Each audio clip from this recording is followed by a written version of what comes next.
Yeah. We back, yo.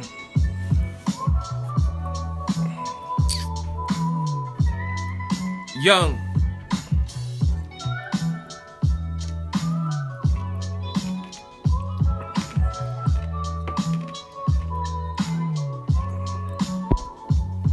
What's up with everybody?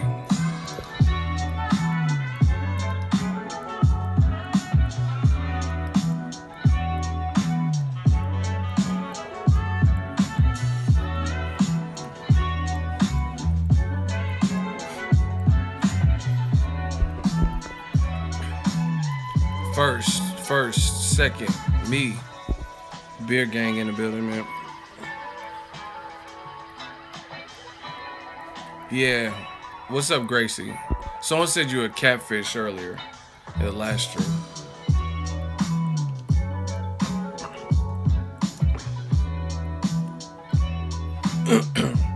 Yeah, man, we gonna talk about it. I got the juice, but I ain't Pavecking. You're not, Gracie? I'm drinking Squirt. You know, the soda Squirt. It's good.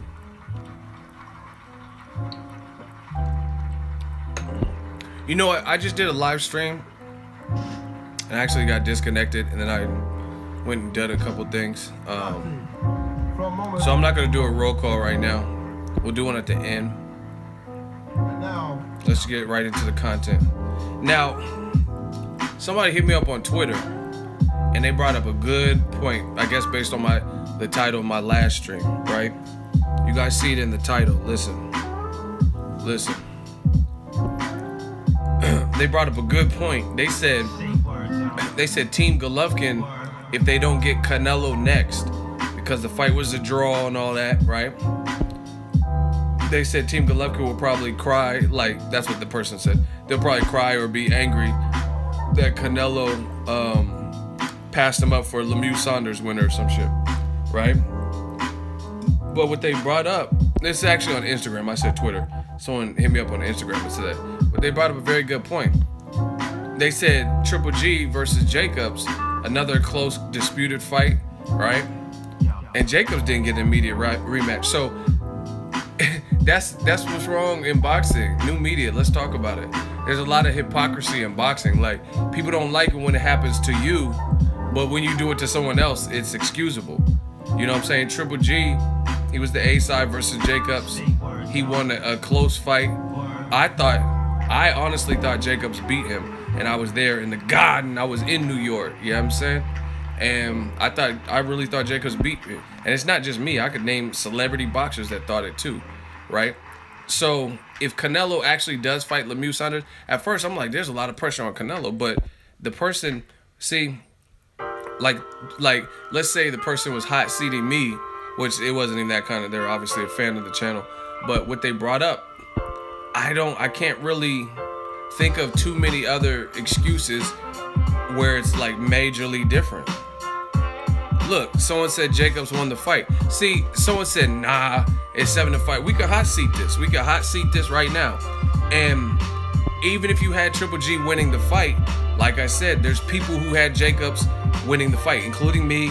I just seen someone Stay Woke just put Jacobs beat Triple G. So realistically, if it happens to Golovkin, what is honestly the difference? I gotta ask y'all like Jerry Seinfeld, what is the deal? Like, what is the difference? No. What's the difference? Like Genuine said, what's so different? The only thing you can really even say is that Canelo Triple G made more money or some shit. You know what I mean? So if they rematched, the rematch will be, it'll make more money or some shit. But in terms of what's right and fair, and if we're being consistent, it's really not much different than the Jacob situation. Two wrongs don't make a right though, ego. I mean, that's cliche, elementary school proverbs and shit. But okay, so if two wrongs don't make a right, or if two wrongs don't make a right or whatever, then why didn't Triple G give Jacobs an immediate rematch? If you think about it, and then at least see, no. See, we can hot seat this. We talk boxing talk over here. Yeah, I don't want to hear about proverbs. 2 wrongs don't make a right. The situation is eerily similar. So if Canelo says, I'm the A side, I'm new to the division, it was a close fight, I don't want to fight him in May, then somebody explain to me what's the difference between Triple G. Because no matter if you had Jacobs winning or Triple G, it was a close fight. I mean, a knockdown, but that doesn't, one knockdown doesn't change a fight being scored close. You know what I'm saying? And there are people out there that believe Jacobs had a better showing than Triple G over Canelo. Some people may have thought Canelo did better because he didn't get knocked down. So, you know what I mean? It's all really debatable if you really think about it. Like I said, I wanted to title the video this because I think it's a good point that was brought up to me. And I was, like, when I made the video earlier, I was feeling bad for Triple G. Like, damn, if Canelo don't fuck around and fight him next, that's shady, because we want clarification in that. But then someone brought that point up, and I really didn't have much of a rebuttal.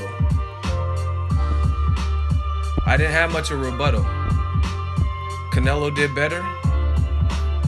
Well, you saying, nah, bro, Canelo did better, but I never said my opinion on who did better. I said there's some people that would say Jacobs did better than Canelo. Even though he got knocked out, I mean, not knocked out, even though he got knocked down, he never fatigued. Canelo was, he was huffing and puffing. Jacobs never looked like he was out of breath and shit. So, you know what I mean? Bottom line is they were both close fights. And Jacobs didn't get an immediate rematch. Period. See, look, someone right there. Jacobs did better 100%. So my whole thing is, no matter if you think Triple G won both of those fights, if you think he lost both of them, you thought he won one of them and not other, right? The bottom line is they're disputed. You see it in the comment section. Canelo landed cleaner punches, used ring generalship. I mean, but you still, what you're saying is cool, but what you're saying doesn't dispute what I'm saying. They were both close, disputed fights where if you ask 10 people in the crowd, like Eddie Hearn, like he likes to do the 10 people thing. If you ask 10 people in the crowd, not everyone's gonna say Triple G beat Canelo's ass. Not everyone's gonna say Canelo beat Triple G's ass. Not everyone's gonna say Jacobs won. Not everyone's gonna say Golovkin won. You know what I'm saying? That's my whole point. They were the setup for the fights. The setup fights were pretty much the same in terms of, I'm not saying everything that happened in the fight, Canelo getting tired, Jacobs getting knocked out, not everything, because they're two different fights. But what I'm saying is the controversy behind them and the disputability, if that's even a word, the disputability, the fact that it's disputable. Whether you thought Canelo did better or Jacob, that's neither here nor there, really, if you think about it. It's really, my whole point is they're both, not everyone agrees to it. Like, who thinks that Mayweather lost to Canelo? Like, honestly, other than CJ Ross. Name one person. Name one person that really, in their heart of all hearts, believed Canelo. So that's what I'm saying. It wasn't that type of dominance where everybody unanimously is really saying that Floyd won a decision. You know what I'm saying? No one's going to say Canelo beat Floyd. But there are people that say Jacobs beat Triple G, vice versa. There are people that say Triple G beat Canelo, vice versa. So it's really the same thing. And you know what the thing is, like with Team Triple G, if you think about it, they criticize Canelo for fighting a welterweight. Oh, why are you fighting Amir Khan? Really? And no, business fight. And then literally the same year, they had a fight where things couldn't pan out with the actual middleweight at the time, Chris Eubank, so they went after a welterweight who was down for the payday, and his career ain't been the same since, and that's Kell Brook, which was a welterweight. So if you think about it, this is not the first time where Team Triple G, in my opinion, has made accusations or statements or whatever, or been mad when someone did something to them, but they've really done it to other people too. You know what I'm saying? When Canelo wanted this is way back in the day, Canelo was like, I'll move up to middleweight when I'm ready. You want to fight me? Come to 155. And then they're like, yeah, no, it's a middleweight fight. Why should I come to 155? But then what was up with the asking Andre Ward, a super middleweight, to fight you at 164 catchweight?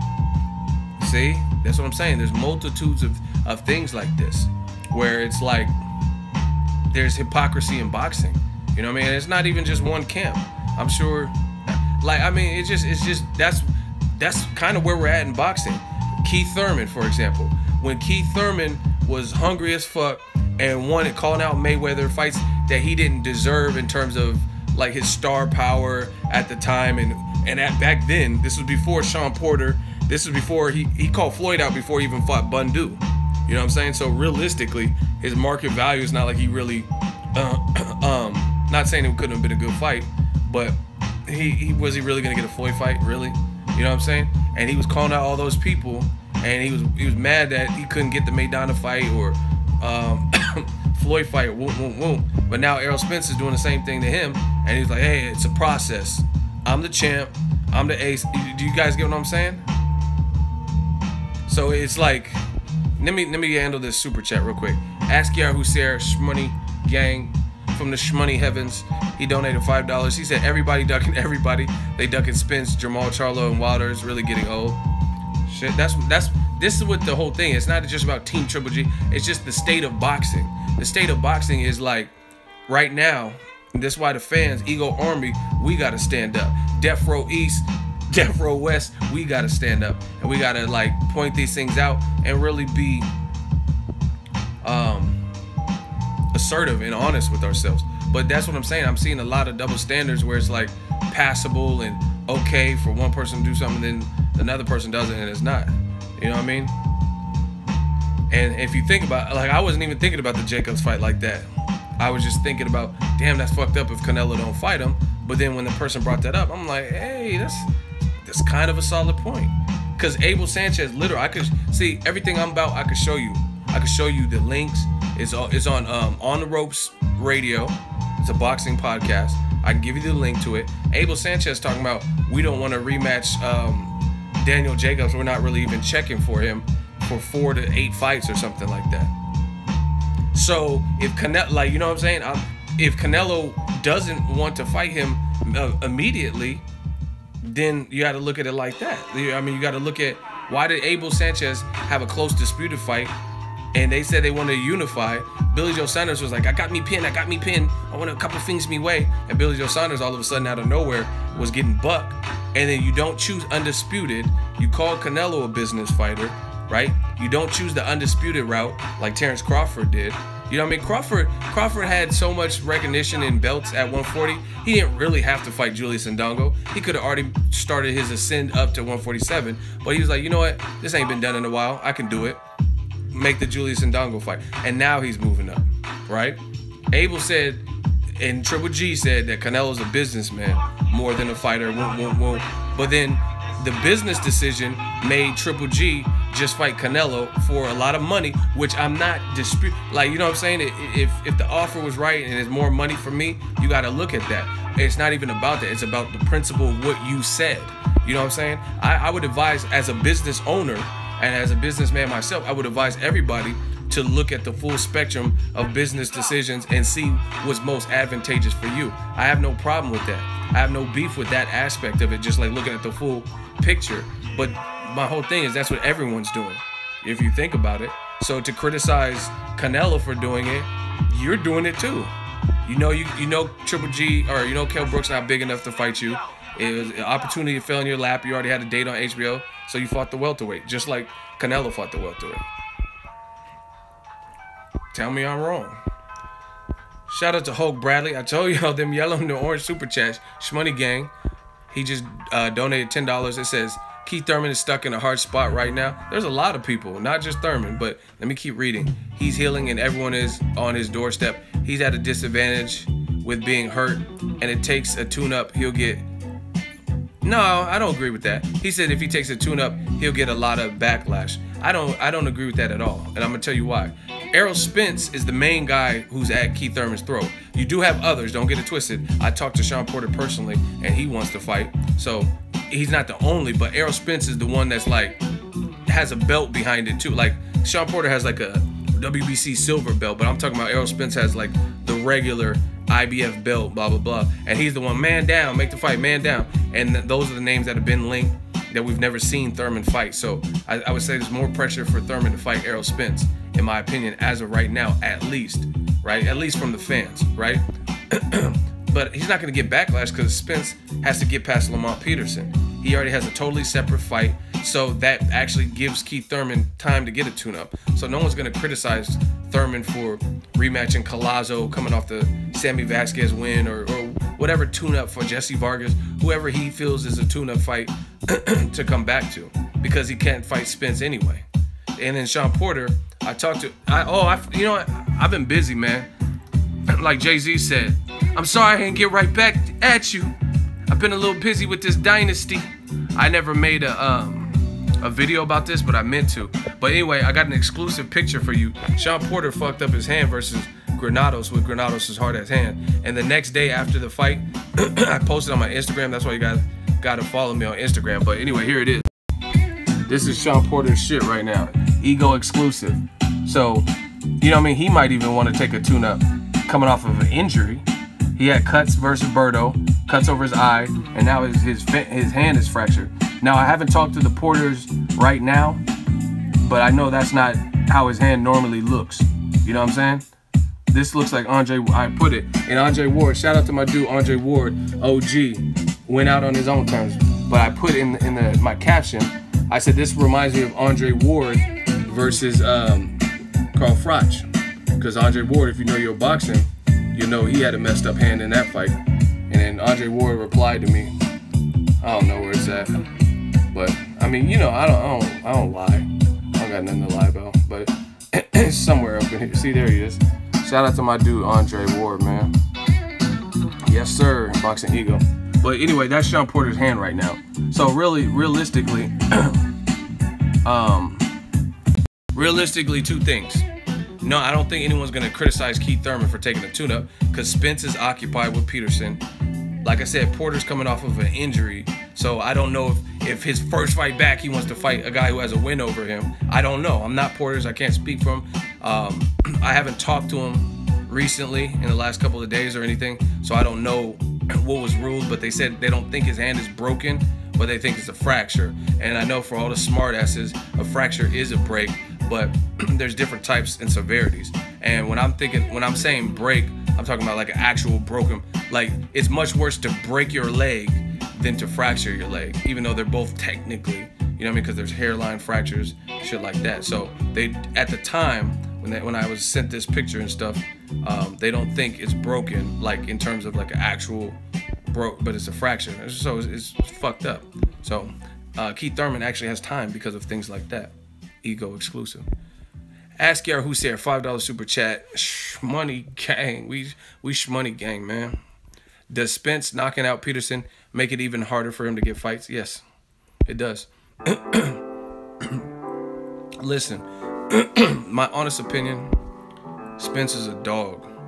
The better he looks, the harder anything. Same thing with Wilder. You know what I'm saying? Guys like that, the more, if Bermain Stavern win a couple rounds and was slugging up Wilder and shit, then that's one thing. Because there's a little bit, like, put it this way. If Wilder had a attack him type of performance, then it wouldn't have been as good. But how he just went in there, a guy who literally went 12 rounds with him and couldn't go one round. I don't give a fuck about a 2-year layoff, a 4-month layoff. Like, that doesn't matter, because once again, and I burned someone in the hot seat, if Dominic Brazil fought the same exact Bermain Stavern, I highly doubt that Dominic Brazil, no shade to him, but I highly doubt that he would have did all that to Stavern, where Stavern threw no punches and was gun shy from the get-go, from round one, because it took 8-9 rounds or whatever to beat Eric Molina, who's been stopped by most of the big names that he fought, Areola, Wilder, and Joshua. Bad stoppages, you know what I mean, by power punchers. So I really don't think Dominic Brazil would have went in there and just annihilated Stavern. So yeah, I mean, as long as these guys have performances like that, you know what I mean? Wilder's performance went viral. Kell Brook took a knee like Kaepernick. So if he knocks Peterson out, Peterson's no joke. He's a respectable person. Nobody, I never seen anyone who criticized Peterson for being a pushover, because the thing with, see, like, I'm glad more people got to know shit about boxing. I haven't heard too much bad feedback. I've heard a little bit about, oh, why is Spence fighting Peterson? But luckily, I haven't heard that much bad feedback. For one, this is why that fight doesn't deserve bad feedback, because All right, we got a hot seat. I'm gonna finish my thought, and then I got someone to burn. One, that fight doesn't deserve bad feedback because Peterson is no pushover. Hold on, y'all want the hot seat now?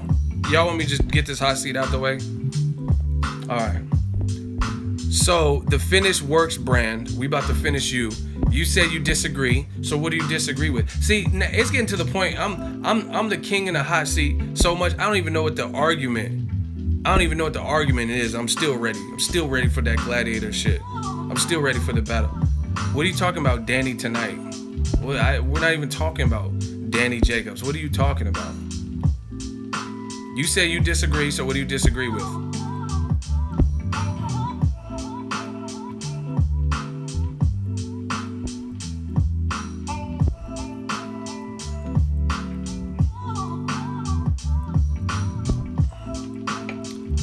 He don't want it because he's not even responding.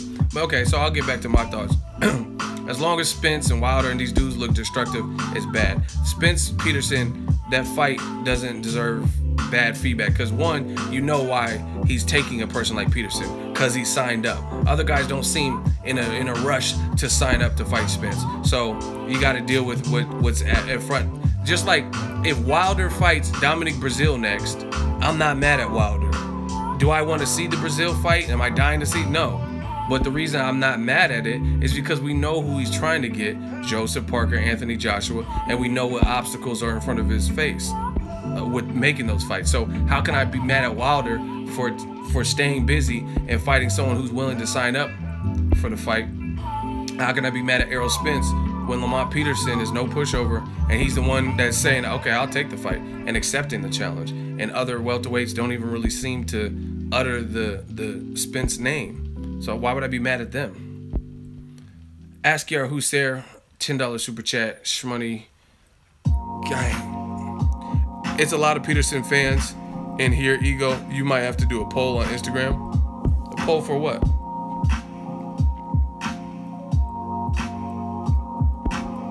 Bottom line, Spence is a veteran. I mean, not Spence. Peterson's a veteran. They've sparred before, so he might know little things. Some people thought he gave Danny Garcia that work.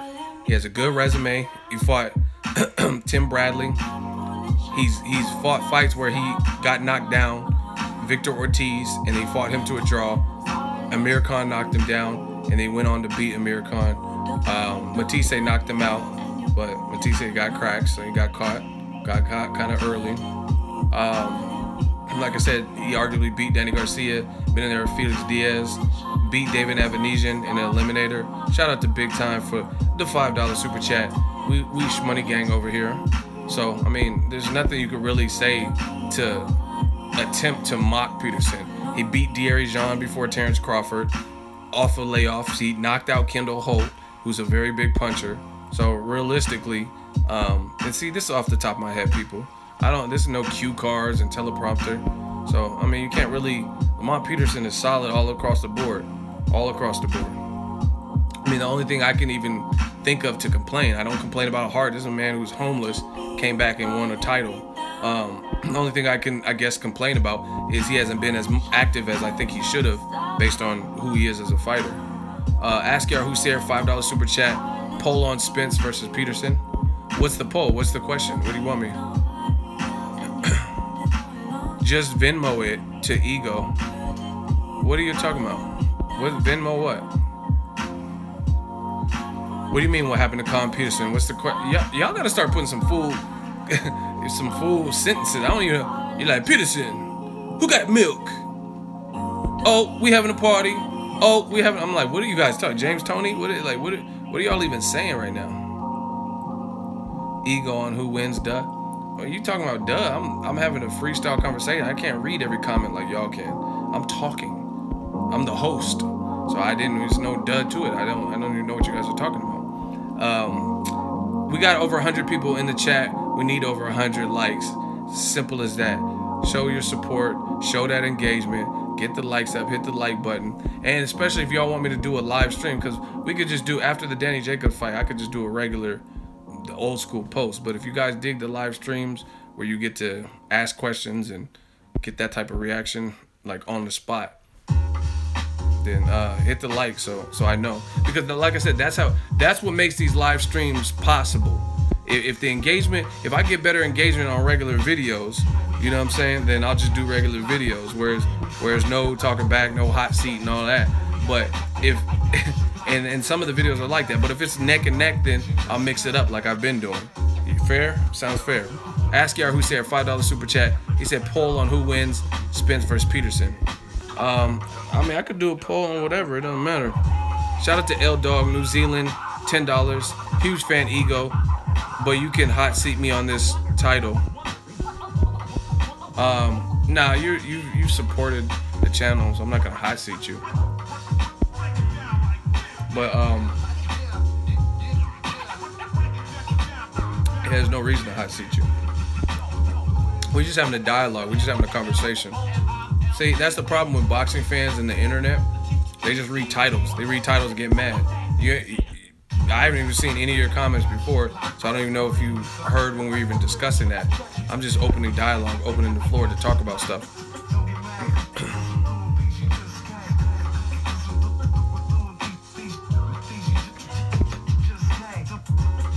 People just read titles and hit dislike. Fuck! Like, you know what I'm saying? Whatever. Like, you had, like, at least YouTube wouldn't be shit without Ego, new media. Wow, thank you. But you know what I'm saying? Like, to me, like I said, it's just like a book. See, people don't read anymore. You know what I mean? It's just like a book. I don't pick up the Grapes of Wrath, John Steinbeck, and be like, oh, and then close it real quick and be like, this sucks. You gotta read the book. You know what I'm saying? People just want to read metadata and titles and shit. What, Canelo? Fuck this. And just like, okay, whatever. You just, like, I could tell. I have a 12-minute video I've uploaded. It's been up for 30 seconds and it got 2 dislikes. So clearly you didn't listen to a fraction of a 12-minute video in 30 seconds. So you just hit dislike because you're either a hater or you don't like the title. So, I mean, it is what it is. Like I said, this whole job, it comes with the territory, people.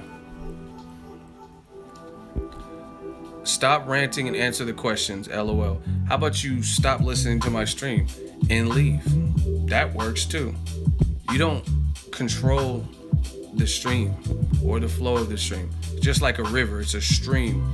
You don't tell the river what to do and which way to bend. Hey, see them trees over there, make a left. No, the river's gonna do what the river does. So fall back. Ask Yar who said $20 super chat. Gang, gang. Them orange ones, I told y'all, gang, gang. Tell them, Ego, it's just money. I could do this all day. Hey, ask Yar who said balling. He a drug dealer. He on his narco shit. Cause he always show love to the channel and be cashing out, man. Okay, so I'll go to another river. Peace. Peace. Bye. Go to another river. Like, what does that do to me? That don't change shit. We still verify. We still shmoney gang. Y'all be giving yourself L. Oh, all right, I'll go to another river then. Okay, bye. We still gonna be talking.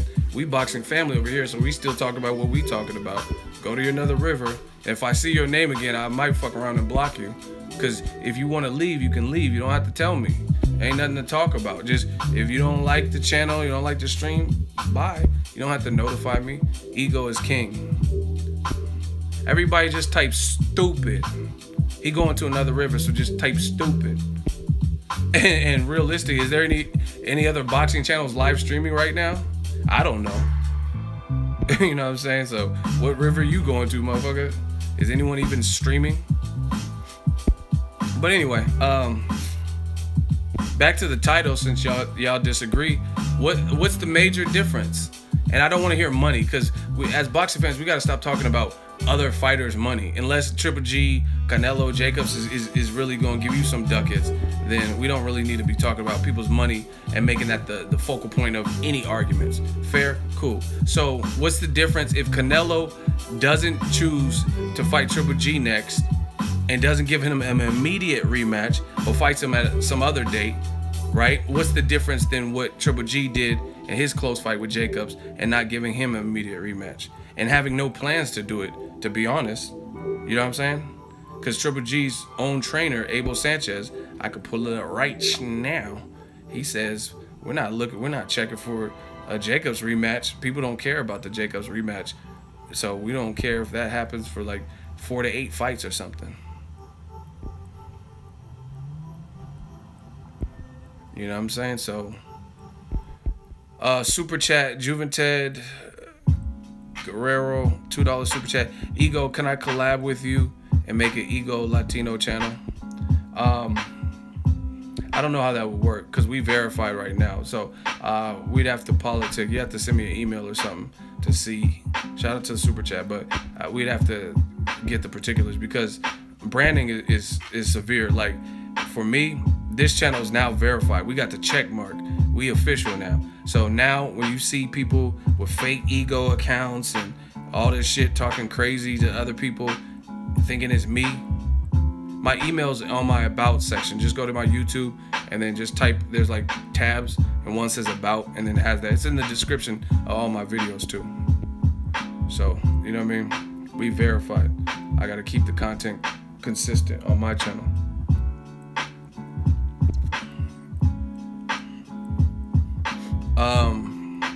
What else is there?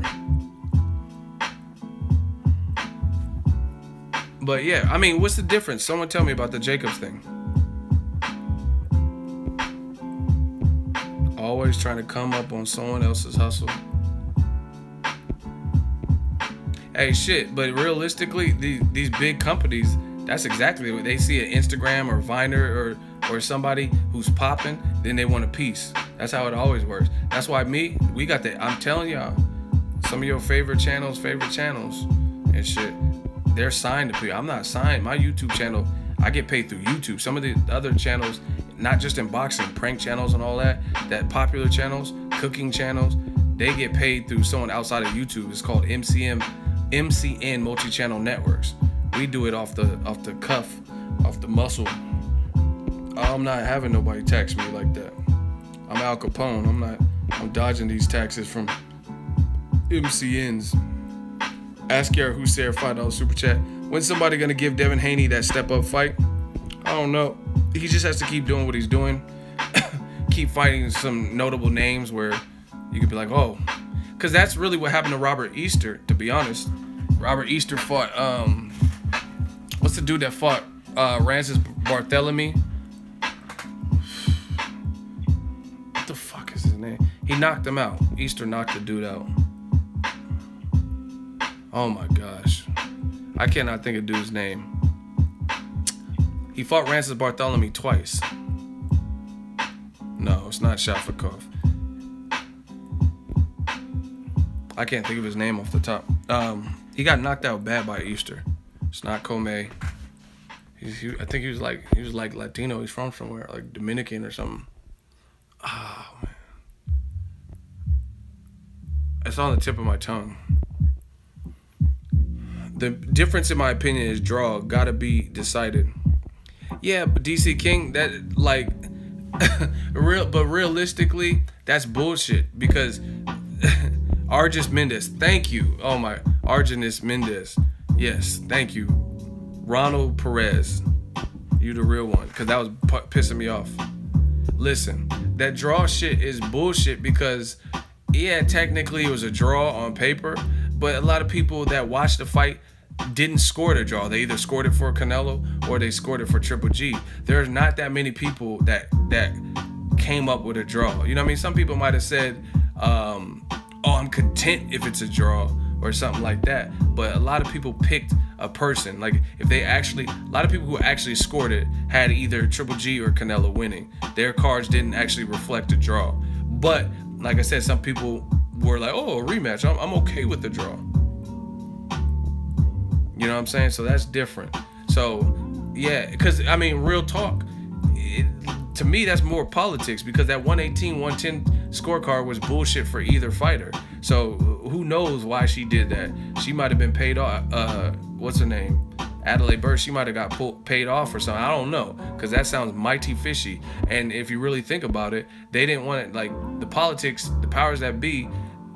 Who wants to? Everyone wanted to see Canelo Triple G, so they conveniently listen. I watch so much boxing. Okay, Aaron Wright, we got Aaron Wright in the hot seat after this. I watch so much boxing where Triple G versus Jacobs. How is that a unanimous decision? All these other fights that are like close scorecard, you know what I mean? Even Ward Kovalev, I understand that being a unanimous decision based on the fact that it was all 3 judges had the same exact score. 1 round given to Ward that gave him the victory. Triple G scorecards weren't unanimous and everyone had this, like the same scorecard. So to me, I think the Jacobs fight definitely if you took away the names and the A side and B side, I really think that fight at best would have been like a majority or split decision. You know what I'm saying? So the fact that they had Triple G Jacobs, which to me was a hard fight to decipher. Jacobs was doing the better combos, but he got knocked down. Triple G was mostly really just jabbing, kind of like Canelo fight. You know what I'm saying? How do they just all conveniently have a unanimous decision? So the Canelo Triple G is the same vein. Like, really? 118 to 110? Aaron Wright's in the hot seat. He says, stop lying, ego. So what am I lying about? We'll take it to the basics. So he wanted at work. I'm gonna give him what he wants in this hot seat. Aaron Wright. He said, stop lying, ego. What have I lied about?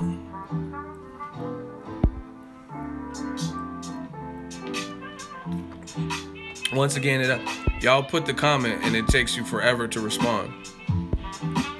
And I know you still in the stream, so it's just like, y'all, oh, he's calling me. Y'all know it's like Freddy Krueger coming for you. Welcome to prime time, bitch. Like, y'all don't want to go to sleep, man. Because you know Freddy gonna be there. That's how this hot seat is. We Freddy Krueger, y'all. Y'all all got something to say. And I warned you I was coming back for you. So you should have been ready with a response. Aaron Wright says, you know there's a big difference between the two. No, you said stop lying, so you tell me what I lied about. And putting a vague, you know there's a difference between, what's the difference? What, you tell me what the difference is since I'm lying. You know there's a difference. That doesn't prove anything. That doesn't prove I'm lying. The difference is Triple G beat Jacobs easy work. That's false. Canelo had a draw. He has to rematch. Unfinished business is finished business versus finished business. How did Triple G beat Jacobs easy work? I was at the fight. Like I said, like Jay said, I'm everywhere. You ain't never there. I was at the fight, and there was several people around me. Canelo said he lost. Julio Cesar Chavez said he lost. Deontay Wilder said he lost. And a ton of people said that Triple G lost. And we do a vote right now. Not everyone's going to pick Triple G. So how am I lying? You said one's finished business versus unfinished business. They're both unfinished business until everyone pretty much unanimously with a brain picks Triple G over Jacobs. Jacobs himself is saying, like, I feel like I'm the best middleweight. Why would he, if he got his ass beat, like you're saying, easy work, if he got his ass beat, then why would he even feel confident saying, like, I'm the best middleweight in the world and I want to prove it and I want to fight Triple G again, if he just got fucked up in the fight? So this is the thing. When you have a voice in this game, we can body you. Everybody, let's vote. He's getting the L regardless, so we're not voting on that. Gennady Golovkin versus Daniel Jacobs this past March. Who won the fight? Put your honest opinion. Did Triple G win it? Especially easy work, but did Triple G win it or did Jacobs win it? Just put the last name of the person that you had winning. Jacobs won. Be honest. I want honest opinion. Jacobs, Daniel Jacobs, Triple G, Gennady by 1 round. Gennady 7-5. A draw. Triple G won. Triple G small margin. Jacobs, Triple G, Jacobs. Only Mexicans think Triple G lost. That's racist. Hey, you've been putting stupid shit. You getting blocked, bringing up people's race. Jacobs, GGG, Golovkin, Triple G, Jacobs, Triple G, draw Jacob. Listen, this proves you wrong right there because it's not unanimous. There's a lot of Jacobs and there's a lot of Triple Gs. So to me, I'm not gonna go back and count all of the votes. Triple G by 1 point. So even some people that pick Triple G are telling you he won by 1 round. And then some people are saying he won 7-5, which is close. Some people are saying he didn't win and Jacobs won. Look. So, what am I lying about? You got one last response. Come get burned. Shit is too easy. Quit your lying. You know the difference. And on top of that, you said Triple G beat Jacobs easy work. So the voting should be easy work. If you killed Jacobs by a landslide, then why is anyone even saying Jacobs? Why is anyone, even the people picking Triple G, some of them are saying Triple G won round? Why is Abel Sanchez saying that Jacobs is the, if Golovkin moves up to 168, then Jacobs is the man at middleweight. He's the best middleweight. When I talked to Abel Sanchez the fight week of Canelo versus Triple G, and I got the interview, I can run it back at any time. Abel Sanchez says, he said the difference between Canelo and Jacobs is Canelo ain't as good as Jacobs. So why is Abel post-fight, the week of another fight with Canelo, why is he constantly talking about Jacobs with high praise? Huh? Ego Army in the building, new media takeover. Shout out to Jaime Romero. $3 super chat. Shmoney gang. $2 super chat. Only difference is that Jacobs ain't a cash cow. Boom. That's what I'm saying. That's the big difference. And I'm not talking about money. Canelo Triple G rematch. There's more money in that. I would say that because of who Canelo is and stuff. So either way, how's that easy work? When people are split, people are saying Triple G by 1 round, people are saying Jacobs. So how do you beat him easy work? You got Aaron Wright, you're not even reading my replies. You don't want no work, Ego. You getting fried. All right, leave one. You got one more. See, there shouldn't be no plural. You got one response. You talking about I didn't read your replies. That's plural. See, I graduated, unlike you. So you shouldn't even be leaving replies. You should leave one more because you already burnt up your other ones with bullshit. So come get your L, boy. This channel is addictive. Well, we got more coming, man. We about to make s'mores on this boy, man. Y'all know when you'll get the marshmallows on the stick? It's about that time. Aaron, gotta go, gotta go. We about to make s'mores with the kid. Look, Jacobs, I'm addicted, LOL. Man, stay addicted. I promise I got something for the fiends. Boxing fiend, not real life crackheads, because some of y'all really is crackheads. Like Aaron, he sound like a crackhead. Triple G beat him easy work. But no one else is saying that but you. Abel Sanchez ain't even saying it was easy work. Dummy. Why Golovkin's own trainer ain't saying it was easy work? But you saying it was easy work. I just thought about that. Man, leave your last response so I can fry you up. You know what I'm saying? We make it stir fry. I just thought about that. That man, Abel Sanchez, didn't even say it was easy work. But your dumb ass, oh, it was easy work. Triple G beat it. Why wouldn't his trainer, out of all, and Abel can talk, you know what I'm saying? Abel has no problem voicing his opinion and saying that Canelo's no Jacobs and all that shit. Why didn't he say it? Why is he saying it was a difficult fight, but you not? Put your last response. You don't want no work with me. You talking about I don't want to work with you. Why don't I? You a temporary job. I'm full-time employment with benefits. You ain't fucking with me. Anyway, shout out to Anthony Allen, $5 super chat, Money Gang. Man, he's Preston. We gonna press his ass up out of here. I told y'all. Ego got clout. Without a doubt. See, why is it taking so long? Taking super long.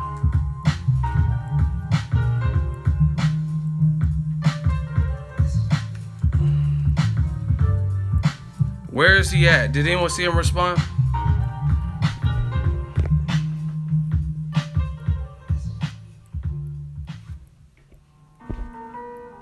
Did he respond, y'all?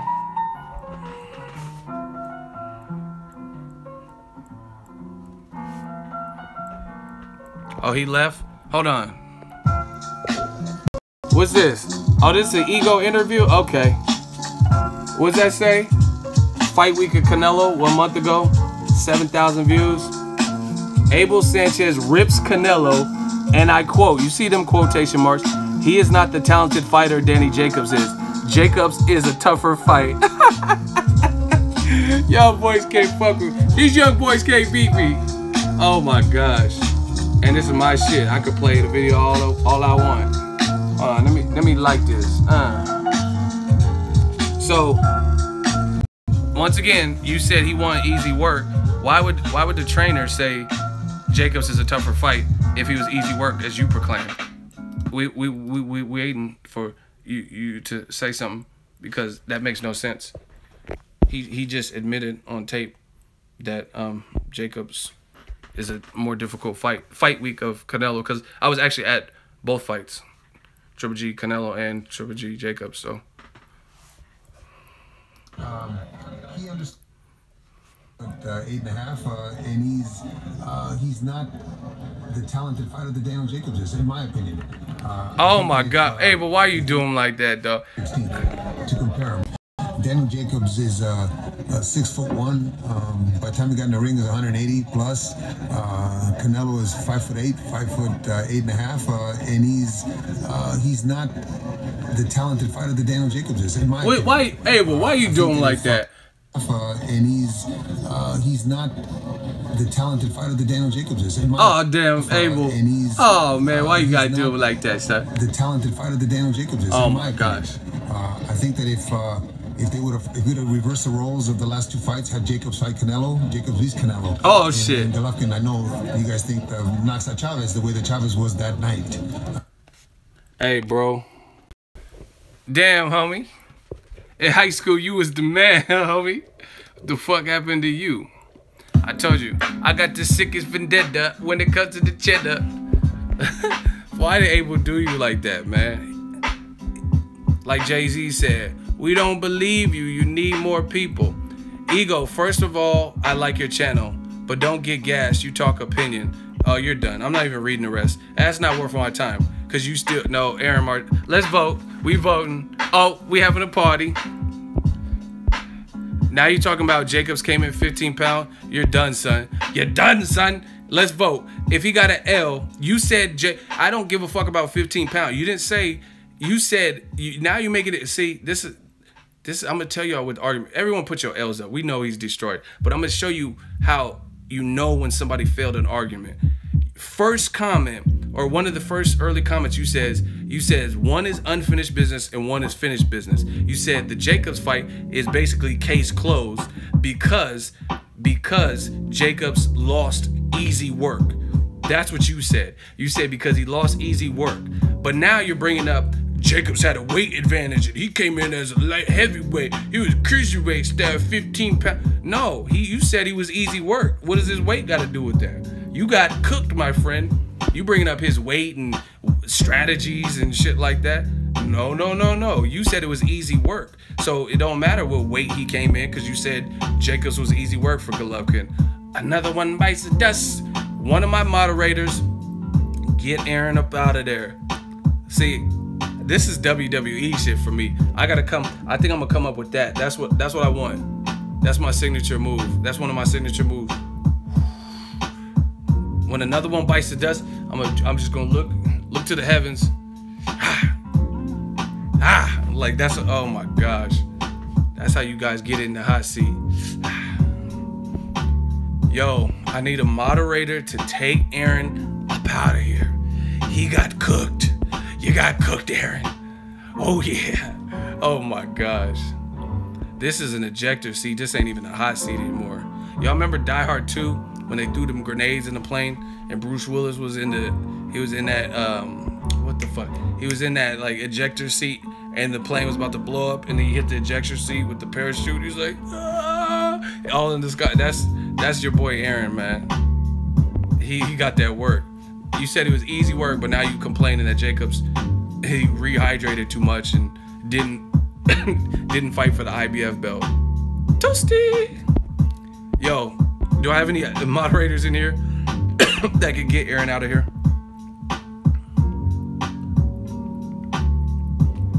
I know I got some super chats. We making money. We burning people making money. I know I got some super chats, but I can't really go on until the hot seat is pressed up out of here. He's gone. Who took him out of here? Somebody claimed a vid. You know that's what they do in like war and stuff. When they had to claim like who shot him. Like Biggie, who shot you? Separate the weak from. I gotta know who. Okay, Ricky took care of that ego. Let's hit them likes. See, we gotta see who's responsible. Well, I'm responsible for the casualty, but we gotta see who drug out the body. Shout out to my moderator, Rick. All right, we got some super chats. Big time, $10 super chat gang. This channel got too much explosivity. That's word to Miguel Cotto. Explosivity, man. He said it was easy work. Oh, I see him getting blocked. Thank you, Rick. Jeffrey Guy, shout out to you. Check out his battle raps, man. He be keeping it posted. But from Texas, battle rapper, check him out. Jeffrey Guy. $5 super chat. Do you think we will ever see Shawn Porter, Danny Garcia? I can't say for sure, but there's some shit cooking that I'm affiliated with. So I think we'll see it sooner than people think. I can't say anything more than that, but I know some stuff. You know what I'm saying? So I gotta leave it at that. Business is business. I can't really, you know what I'm saying? Like, boom, whole lot of gang shit. That's all I can say. Whole lot of gang shit. Boom. Whole lot of gang shit. Like, that's all I can say right now. KO, $5 super chat. He says, what's up, Ego? Much love and respect. And that's all the way from Fort Worth, Texas. Gang, gang. See, Texas hold it down all the time. Y'all got a true champ in Errol Spence. Keep supporting good boxing and just good fighters, no matter where they're from. Askiar Hussein, $5 super chat. Askiar, $5. You got the juice now, Askiar. You've been holding it down for a minute. So just don't abuse the power, you know what I'm saying? Because right now I got enough mods. Usually when I go on live, we got enough people, but I just gave you the juice, so you in it. But I don't like to add too many because some people, too many people is a crowd. But yeah, we frying people in the hot seat. Listen, max out that like button like a credit card. We gotta max that out. We entertaining, we maintaining, we having some fun with this boxing. But listen, Abel Sanchez just told you, see, don't come for me if your argument is that weak. Abel Sanchez just I have the videos, my video, he told you out his own mouth, I think Jacobs would beat Canelo. 1. Jacobs, you can't compare Jacobs to the Canelo fight because Jacobs, in my opinion, is a tougher fight. So all that shit he said was immediately destroyed by Golovkin's own trainer. Listen, I'm catching bodies like people catch colds in the winter. Raheem, you don't want it with me. You'll end up like Raheem from Juice. I'm trying to warn you. I'm Bishop, and you'll be the other Raheem from Juice. Stop putting stupid shit. Keep playing. I'll show you the Bishop. He made a move. Oh my gosh. Raheem. His old man Quillis in that bullshit store when he come with that bullshit gun. All we do is fucking run. Feel like I'm on a damn track team. I'm serious. Yo, big man, you want respect, you gotta earn it. You damn right. You gotta be willing to stand up, die for that shit like Blizzard did. Blizzard ain't sticking up to nothing now. All right, Raheem. Get that work, Raheem. I'll turn into Bishop on you, Raheem. I'm gonna be like, you in the hot seat. you be like, you crazy, man. This hot seat's crazy. When you said that last time, I was kind of tripping, right? But now you're right, Raheem. I am crazy. But you know what else? I don't give a fuck. I don't give a fuck about you. I don't give a fuck about Steel. I don't give a fuck about Raheem either. All right, he's talking crazy. He want to get bitch. Raheem says, I'll body you, Ego. Don't make me shut this channel down. Yo, we verified. We 100K Ego Army. We ain't getting shut down. You think you're the first person? Who are you, first of all? Except for another casualty. But who are you? How are you going to shut the channel down? Raheem want that work. All right. When he falls, when we push him off the ledge, then I'm gonna be like, that's your fault. Let me find his initial stupid comment that got him. Abel Sanchez is a hater, man. You wrong, Ego. You gonna lose this hot seat. So what am I wrong about? That's your initial stupid comment.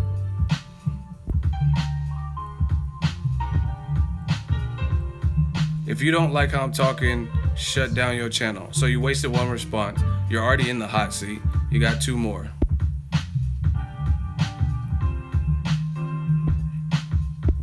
This is real easy. This is one of my easiest hot seats, to be honest. Come on, Raheem. Get off that shit. Everything starts from now. Ain't no one man above the crew. You know that shit. You crazy. Look at this. The brother decides to stand up like a man and throw down. Too bad Raheem had to die first. Hey, too bad Raheem. Abel Sanchez is just hating on Canelo because he's getting paid and he more Mexican than him. Really? Is this even, boxing fan, Eagle Army, is this even, this is not even a fair fight, honestly. Should we just go to the voting? Canelo's more Mexican than Abel. That's really, that's your argument? And that's what's gonna destroy my channel and shut me down?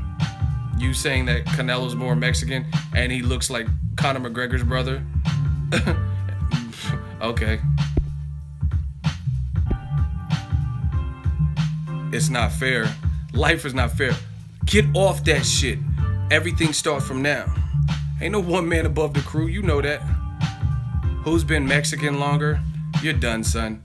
Moderators, take Raheem Sundial or some shit. Take him out of here. He's wasting everybody's time. He's talking about you're gonna shut my channel. You can't shut my channel down with anything, but definitely nothing that weak. You're done, Raheem. You can keep typing. Your time is very, very near. It's like Michael J. Fox and the Frighteners. You know what I mean? When the Grim Reaper was coming. Rick's on it. Ricky's on y'all asses. My moderator Ricky's getting y'all out of here. Hey, see, I told you my moderators got them itchy trigger fingers. Y'all putting dumb shit. Abel's a hater because Canelo's more Mexican. What does that have to do with boxing? That's your real argument? I told you, Raheem had to get it too.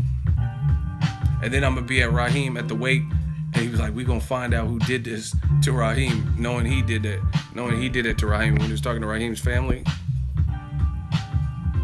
Ego makes sense as always.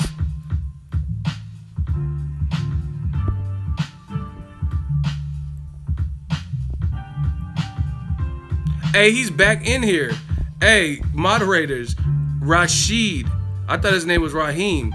I think we got rid of the wrong person. Hey, he came back. Oh, fuck. His name is Rashid. Rashid Sundiata. Oh, my gosh. Get him. Hold on. Let me. Hey. Oh, we blocked. Rick, you got the itchy trigger finger. We got the wrong guy. We got to unban him. His name is Rashid. I said his name wrong. Oh, shit. I never had that happen. See, I kept seeing different names. Hey, what the fuck? Hey, Rick. Oh, shit, they tricked me. No, we blocked the wrong person at first. His name was Raheem. Oh, Raheem was troll? See? Hey, they ganging up. Hey, all y'all go. Hold on. Raheem, Rashid, all y'all blocked. Y'all said he was trolling too. Hey, fuck this. Man, Rashid, Raheem, all y'all getting it now. I'm Donald Trump and all y'all. No, I'm just playing. But y'all both was tripping. See, I knew. Listen, they both got blocked because I was seeing the names. They was both like talking shit, so I didn't know. Like, it's hard. Maybe I should take the glasses off because I thought the first dude that was in the hot seat, I thought he was Raheem, but it was Rashid or something. I think they was both talking shit to me. See, it don't matter. The hot seat, I'll take 2. We do 2-for-1 specials. They both he probably on his like iPad and on a computer or some shit. But 2 L's like Cool J, and we move on. Damn, they try to get me.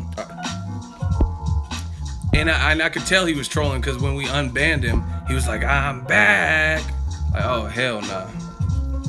Yeah, sorry about that. We don't profile over here. Shout out to everybody, but everybody with a RA starting name had to get it. They had to get it right quick until we got the situation under control, because we didn't know who we was blocking. All I know, they was talking crazy in the hot seat. So if you had a RA at the beginning of your name, you was liable to get it, because I didn't know where the anger was coming from. So we had to block me and Rick. We didn't know. Me and my moderator Rick, we didn't know. We just started blocking. Oh shit, Rashid, Raquel, Ravinder, everybody got blocked until we got the situation under control. But now we back. We know what's happening now. They was both talking hella shit. Rakim, yep, Eric B and Rakim, all of them getting blocked. Everybody getting blocked. Microphone Fiend, they all getting blocked, man. Anyway, back to boxing.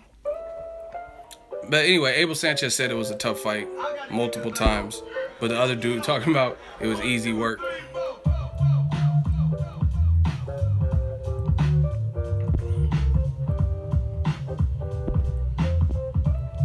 Told you, Ego Army getting stronger, man. We getting stronger. We having fun with this shit.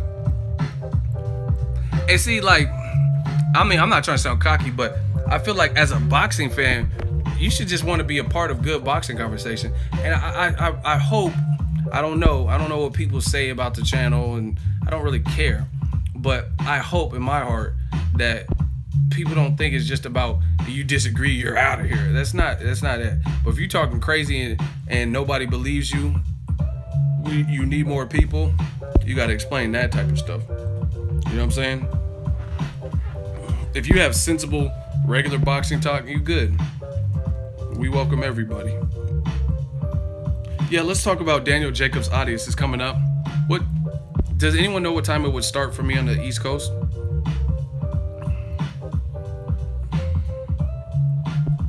With success brings, man, people hating, but it's cool. They hating and we demonstrating. We making examples out of them. See, we got the one-liners too, man. Intelligent conversation over everything. That's what I'm saying. Like, half of the boxing, I can't say half, but a ton of boxing fans, they don't even care what they're saying. They don't care if it makes sense. If it makes them feel good, they running with it. And those are the people that are getting destroyed in this hot seat. You got to make it make sense. Triple G beat it. Jacob had easy work. You got to prove that to me, because I was at the fight and I didn't see all that. That's why we have fun with these internet trolls, and we cram them back under the bridge. It's on at 6 on the West. Damn, that's 10 minutes. I might have to get off then. Because I want to see my dude Gerald Big Baby Miller. Shout out to Eddie Hearn for, you know, I like him being a UK promoter and trying to make some moves in the USA. You know what I'm saying? Boxing's popping. Listen, a UK promoter acquired 2 good names from America and is trying to put together American cards now. And you know what I mean, he might try to, he did an interview when he first acquired Danny Jacobs talking about a lot of people rushed out and hit him up talking about, was calling him like, hey, how can I get under your banner too? You know what I mean? Things like that. So shout out to him for that. You see Zuffa and UFC and Dana White trying to come over to boxing too. You know what I mean? So at the end of the day, L-Dog, enjoy your studying. Peace out. UFC trying to come over here too, so obviously it's cracking in the boxing world. Ego put me on my boxing IQ to the next level. Ego Damas. Man, I appreciate you. I appreciate everyone's support. We just working, man. We just having fun with this boxing, doing shit our way. Nobody telling us what to do.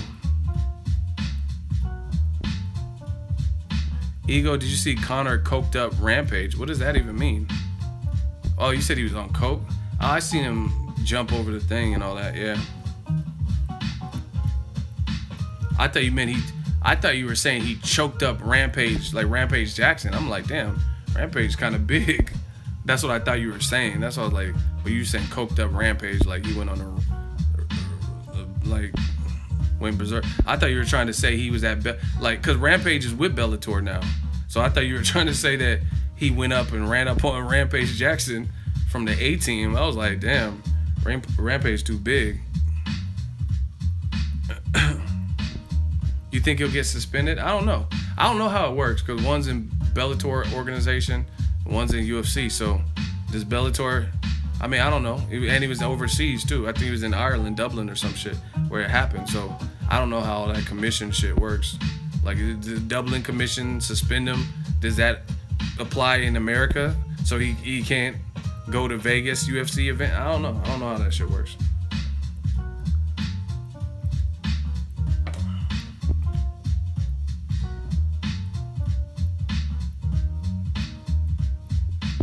But yeah, I mean, I was thinking about it. I thought it was funny when I first seen it, when I seen it. But I think for Conor, he got to slow down a little bit.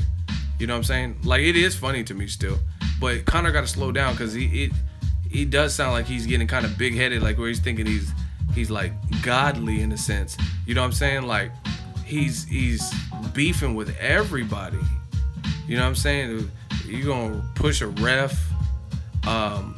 At one point before, I forgot what fight. I think it was before Eddie Alvarez fight. Yeah, because him and Tyron Woodley were on the same card. He was backstage. He calling Tyron a bitch and stuff. Tyron's kind of big, you know what I'm saying? And he got cracks. So it's just like, he got to slow down. Run up on Paulie, Floyd Mayweather Sr. Like, he got to slow down. Like, this fame and shit is good, but you don't want to ever...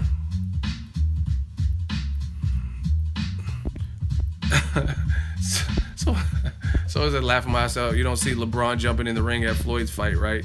That's what I'm saying. Like, Conor, like, I understand the persona and he'll do fucking nothing, but you got beef with people you fighting, RDA or Nate Diaz. You got beef with Jeremy Stevens when you weren't even fighting him. Like, who the fuck is that? And Tyron Woodley when you're not fighting him, and now it's probably gonna be George St. Pierre if you run into him again. You know what I mean? You punching Mark Goodard, refs, and like you gotta chill a little bit. You know what I'm saying? That's what I think. Even my man's Gervonta Tank Davis, like he lost his belt or whatever on the scale. He's been beefing with a lot of people lately, like a lot. He got beef with Hank Lundy. They had some kind of altercation. He got beef with Tevin Farmer or issues. He has issues with, I think Lomachenko maybe. He got issues with, what's his name, Devin Haney. I'm like, God damn, like, my young boy, that's that B-more or something. So, I don't know. When fighters start doing that, like, like the whole beef. First of all, I'm from the hip-hop age, and like Biggie, what's beef and shit like that. So beef is different to different people. Like, if you have real beef, especially on some street shit, that's totally different. You know what I mean? But my thing is, like, Tank's making money, Conor's making money, all these guys. Actually, that's another. Conor ran up on Tank, called him a bitch too. You know what I'm saying? It's like everybody beefing with everyone. Like, that negativity is cool, but like, you should just focus on your whiskey and your business endeavors. Like, we're getting caught up in too much. Like, I understand if somebody like Wilder and Joshua, if they have a beef right now, I understand that because they're in the same division and shit talking. But like, you don't see Wilder going in on Amir Mansour and like everybody in the division and Kovalev. You know what I'm saying? You're not really seeing that. He has his sights set on a couple people, and that's what it is. He's not even really going ham on Joseph Parker. Most of his energy is on what's his name, Joshua, and maybe a little bit of Tyson Fury, but mostly Joshua. Ask Yar who shared $5 super chat. I don't know how I would act if somebody gave me $100 million payday.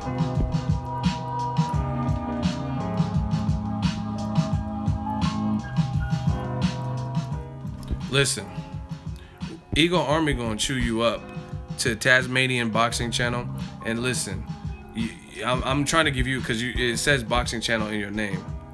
So if you want to be a boxing channel that's actually successful and makes it, you gotta actually talk with some sense and like logic.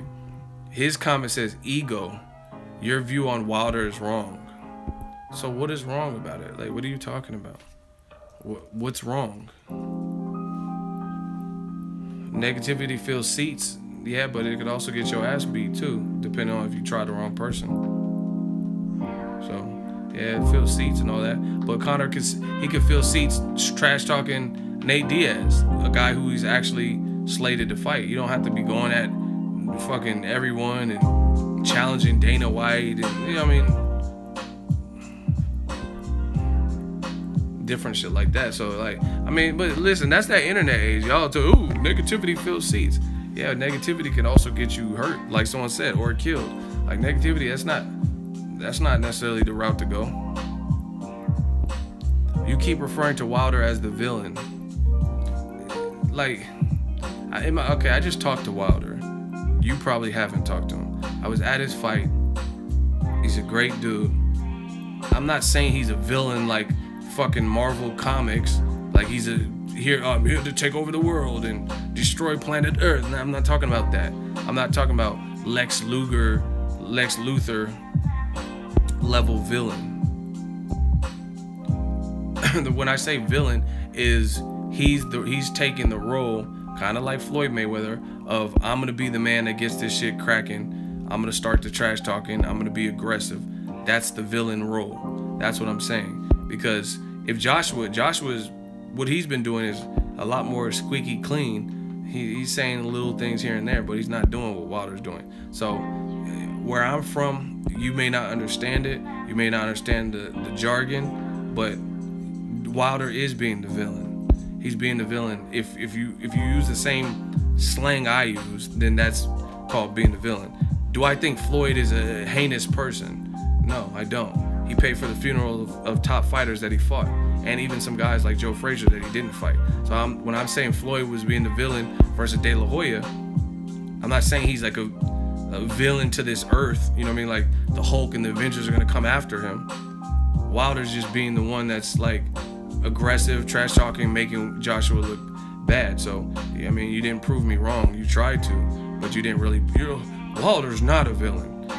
Like I said, if you use the same type of slang that we use out here, then that would classify as a villain. I'm not saying he's a villainous person or like doesn't have a good heart or no dumb shit like that. And I don't even understand why you would even try to correct me when the motherfucker says, I can't wait to catch a body. I'm trying to get a body on my resume. I want to kill me a man. How the fuck is that not the villain? I just thought about that. You talking about Wilder's not the villain, but he literally said, I can't wait to catch a body and murder somebody in the ring.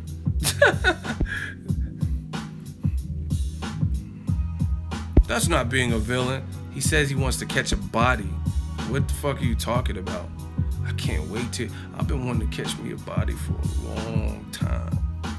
Bomb squad. Like, what more do you need to say to be the villain role in boxing? Stop trying to correct me if you can't correct me. He's not being a villain. Oh, okay, so he's not being a villain. He just wants to catch a body. That's just something that Pacquiao's talking about. I never heard. I do believe I want to kill Joshua Clottey in our fight. Like, you don't hear Pacquiao talking like that. Yeah, he's a God-fearing man, whatever, born again Christian, whatever the fuck he is. You don't hear Pacquiao doing that. You know what I'm saying? I do believe I want to catch me a body with the two. You don't hear Pacquiao because that's not his lane. But Wilder, he's corn-fed Southern dude. You know what I'm saying? He don't give a fuck. He's gonna speak his mind. I do believe Chris Algieri needs to die. Yeah. I believe I want to kill Algieri and Brendan Rios and catch me a body. Like, what the fuck y'all talking about, man? I wish Pacquiao talk like that. That shit would be dope. I do believe I am the new villain, and I do believe I'm the nigga you love to hate. I'm gonna catch me a body. Like what? Like damn, Pacquiao going in right now. So yeah, I mean, I don't understand what else Wilder needs to do to be a villain to you, but he said he wants to catch a body. So if you, okay, put it this way. if you want to be on Forensic Files or the First 48 and your profession is a boxer, you're playing the villain role. Why do you want to be on Forensic Files or the First 48 if you're not playing the villain role? Like I said, not everyone's doing that. Pacquiao's not doing that. Wilder wants to be on the First 48 and they'd be interrogating like, Wilder, why'd you kill Stavern? I don't know, man. I want to catch a body for so long. AJ, I'm coming for you. Like, damn, you trying to catch another body while you getting interrogated for the first body? Yo, the channel's entertaining. Y'all just gotta deal with it, man. This is what I do. I've been entertaining my whole life. This is what I've been doing. That's what I'm saying. He on his Mike Tyson shit. Lennox, I'm coming for you, sweetie. I wanna catch me a body. I wanna eat his kid. That's villain role. What like, look at even superheroes. What person would say I want to eat his kids? What hero said? I've never watched like Superman, right? Never watched a Superman and he's talking about I'm gonna go back to Krypton, but I'm gonna eat his kids. Like, you don't hear heroes talk like that. That's what I'm talking about. Wilder wants to catch him a body in boxing. Oh no, my right hand. I just had surgery. Want to catch me a body. Wilder's acting like it pains him to not have a body.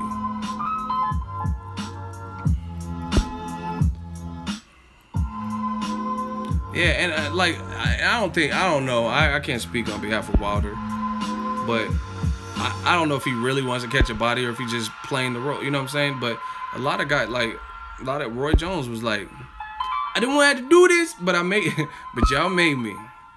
And why didn't you want to have Larry Merchant with them dumbass questions? I'm glad he's out of boxing, to be honest.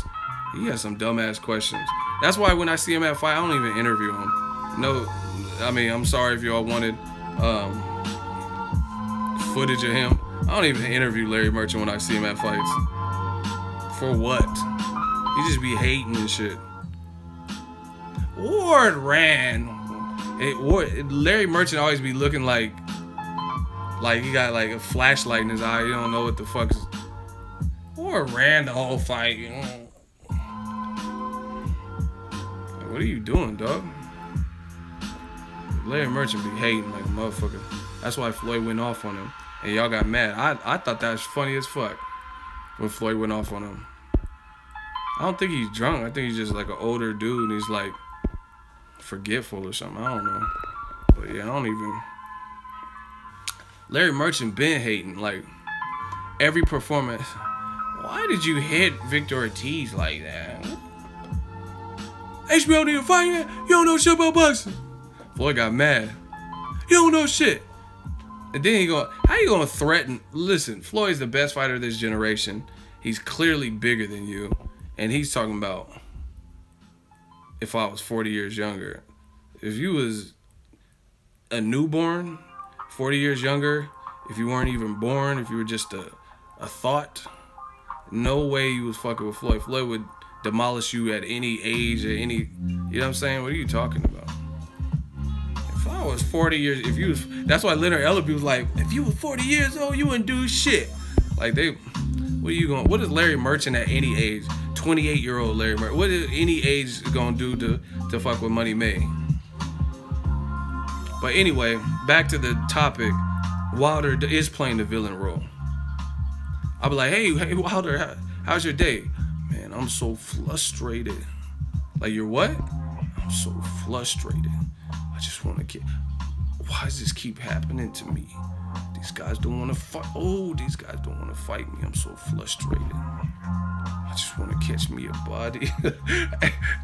Oh my gosh, that boy Wilder he be going in. He got the microphone skills because I'm so frustrated.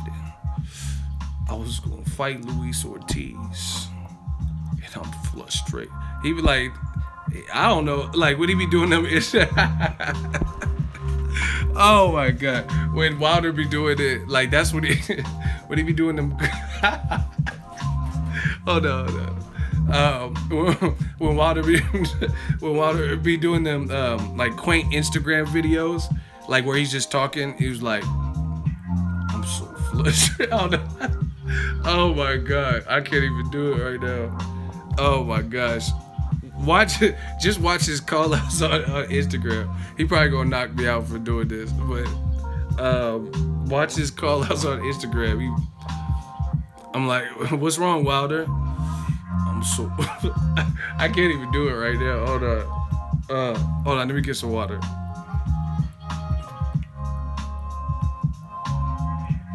He a real Southern dude though, man. He be you know, them Southern dudes be making that word. I don't know. I'm so frustrated right now. Like you frustrated or you frustrated? All of that. I'm frustrated. Bombs! No, I'm just playing. Oh my gosh. But yeah, he's playing the villain role. I don't need no milk. I'm good. I'm good. I'm just frustrated right now.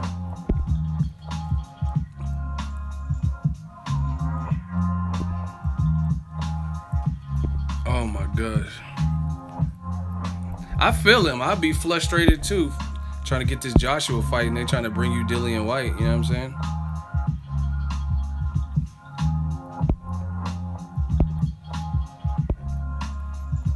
Bro, why are you still, like, focus on your little boxing channel, Tasmanian Looney Tune channel. Why you keep asking me, so was Muhammad Ali a villain too?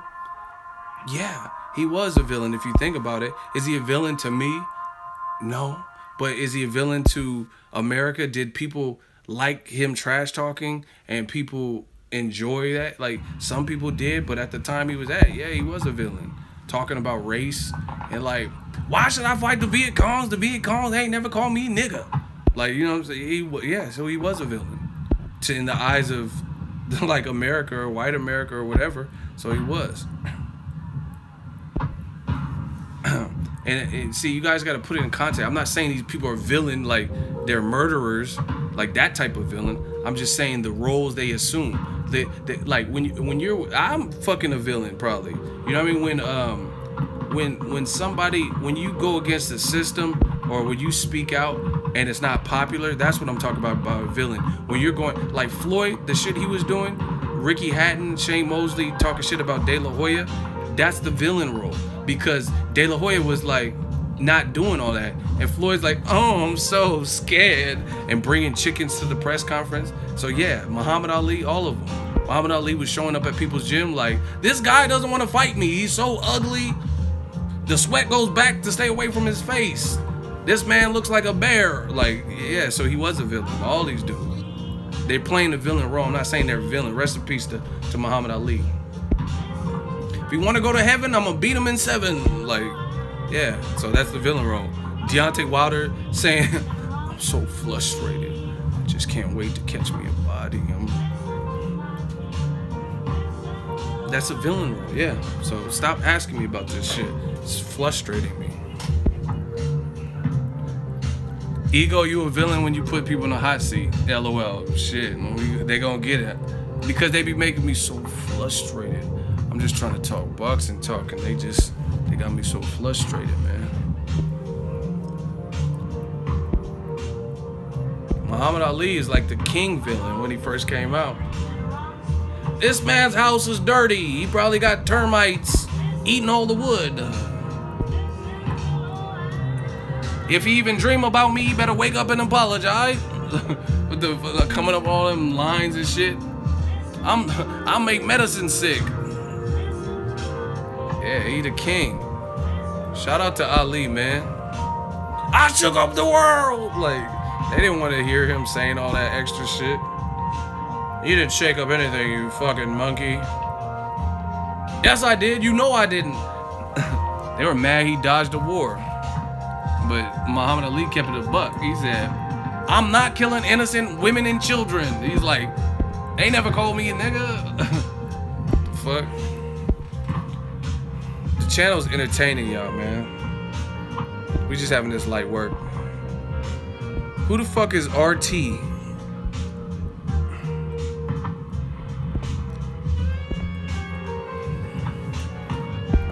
Hey,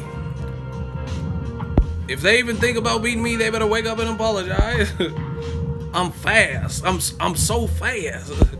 Bob Lee was talking that shit. I'm quick.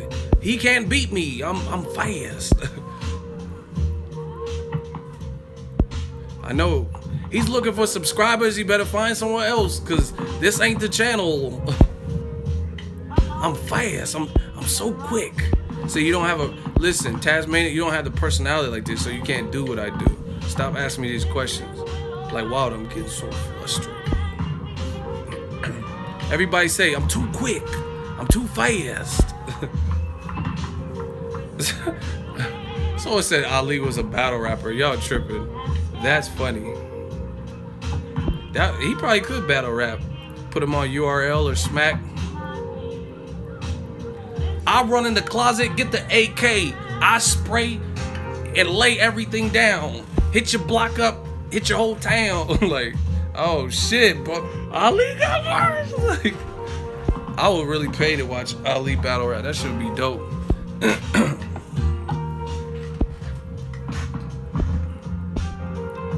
I put the Ruger to your medulla, turn you to Freddy Krueger, Nightmare on Elm Street. I pop. Nah. Man, Ali would get me too hyped. I have to get killed. He said he Freddy Krueger. Like,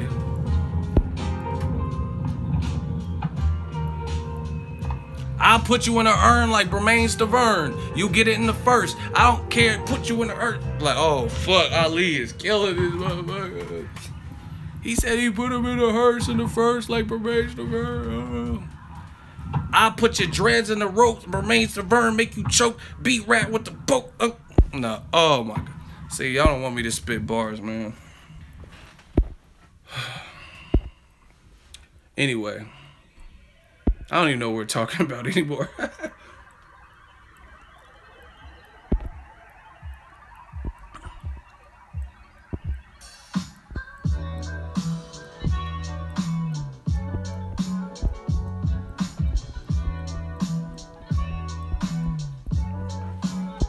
Yo, man, Taz gotta go. He's talking about, he can't even spell. Now we talking about Muhammad Ali battle rapping. Bye-bye, Taz. Focus on your own channel. You annoying. You can't even spell brain. Get your ass up out of here. But, so back to the title. Canelo, if he doesn't fight Triple G next, that sucks. But, I mean, really, it doesn't suck for Daniel Jacobs.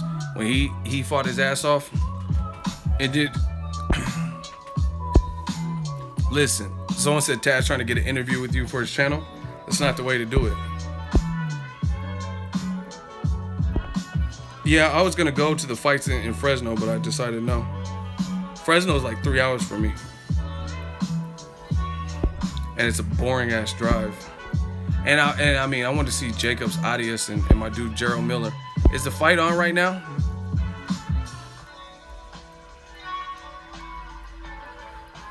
Hey, what y'all think of Mikey Garcia, Robert Easter Jr.? I heard they trying to get that yanking for, oh, that's a Bay Area word, yanking. But they trying to get it cracking for February. I don't know who Thurman's fighting. But I like that Mikey Garcia, Robert Easter. Woo! That's a good fight. Robert Easter, some people be giving him slack. See, like, new media, man. Let's talk about it. Boxing, there's race involved in boxing. I don't care what nobody says. I have so many ways to prove it. But I'm not saying everyone is racist, or if someone doesn't like someone, it's because of race. I'm not saying that. But I'm saying we know race has a part in boxing. 2, boxing does this thing where it's like guilty by association.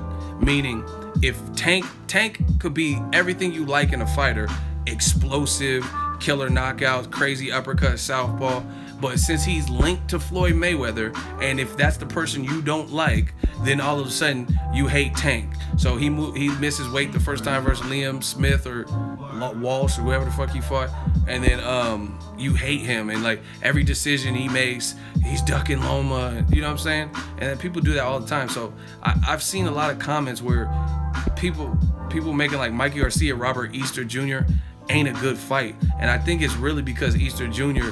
is linked to Adrian Broner. But that's, to me, as far as I'm concerned, that's a very good fight. And I have the utmost respect for both of the guys. You could say Easter Jr. had tough fights with Comey and tough fights with Shafikov, but fuck whatever you talking about. That's a good fight. Robert Easter, he doesn't always fight tall, which he would want to versus Mikey. Mikey's methodical, but he does have height, and he has power, and he likes that inside work. Look, 12-0, 14 knockouts, 70% KO ratio, long ass arm. His arms are longer than Floyd's at 135. He has a 76-inch reach, 5'11". Mikey's short compared to that. As a dog, he showed a good chin versus Shafikov, who stopped his About Billions teammate or stablemate, Jamel Herring. Shout out to my dude.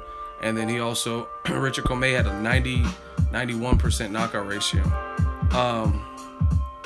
Yeah, he definitely has a Paul Williams type of style. Tall motherfuckers for the division that negate their height and like that inside work and volume. But in all honesty, I'm gonna say something. Y'all might be like, what? What? See, y'all want me to say it? If y'all want me to say it, can I get a hell yeah? If y'all want me to explain and say it, can I get a hell yeah? And I told you, I've been comparing Easter Jr. to Paul Williams for a while. If y'all want me to say it, put hell yeah. That's all you gotta do.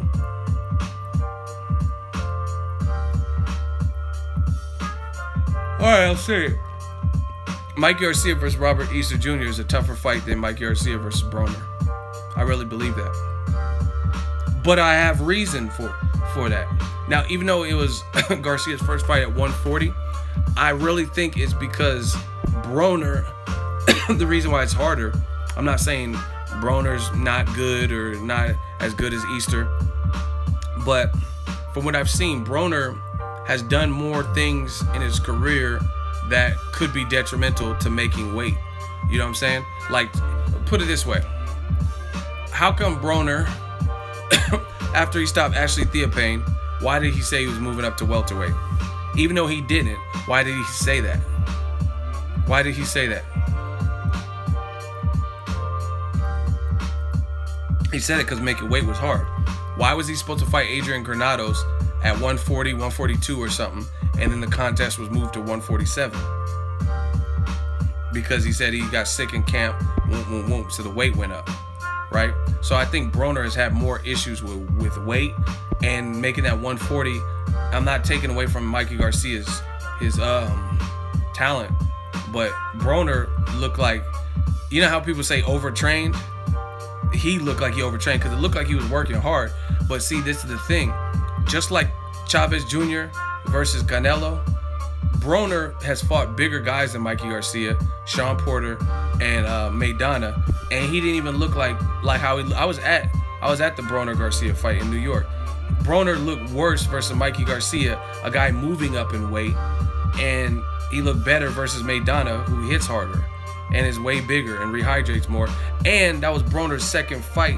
It was only his second fight at welterweight. So to me, that fluctuating of weight, undisciplined shit, drinking and all that, and then when you had to fight 140 and you were fighting a good fighter who's, you know what I mean, rated better than like a Ashley Theophane or Khabib Alikverdiyev, that's why, all things considered, it took its toll. Do you guys get what I'm saying? And it's similar to, you look at, what is Chavez Jr.'s worst performance? You could say Fonfara, but in recent memory, it would be Canelo. He looked horrible. The Chavez that fought Sergio or Andy Lee looked a lot better, but that's the thing. Broner, he's very talented, stupid talent, but his weight and constantly, like you just fought Adrian Granados in February at 47 because you moved the weight up, and then you had to come back down, and who knows how much weight you gained from February to June or whenever the Garcia fight was. And on top of that, Garcia's quality, I think all things considered, that's why Broner didn't put up, he didn't look like the same. He didn't look like he pulled a trigger.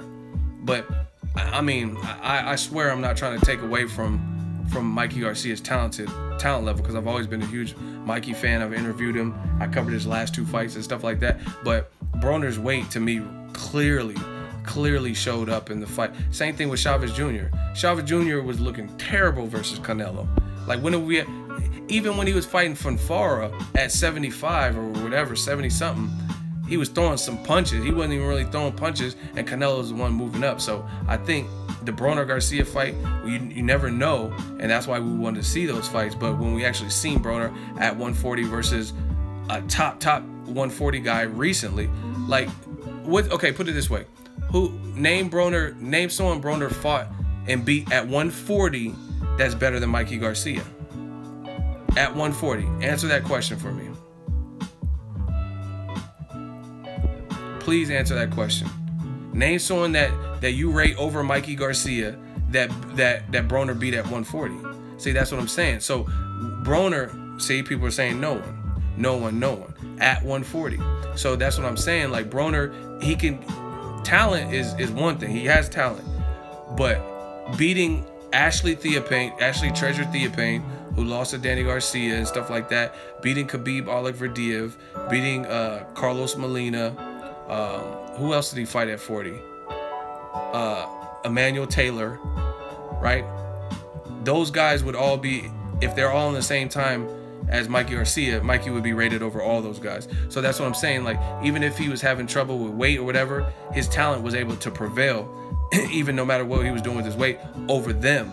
But when you fought the best guy that you fought, to me, at 140, I'm not talking about 45 or 47 or 35.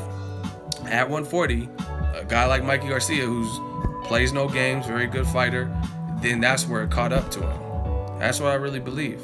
And I'm not saying he absolutely would have beat Mikey Garcia, but he definitely would have had a better showing, because he had better showings at higher weights. So if he would, man, if Broner would have fought Mikey Garcia at 47, and Mikey Garcia talked about moving up to 54 for Cotto. So if he fought like the Granados fight, if he fought him at 47, he would have looked way better than he did versus Mikey Garcia at 40. So like I said, that's one of those things. I'm not making any excuses, but to me, that's one of those things where weight plus the talent level of your other person, and that culmination is why he looked like that. I mean, period.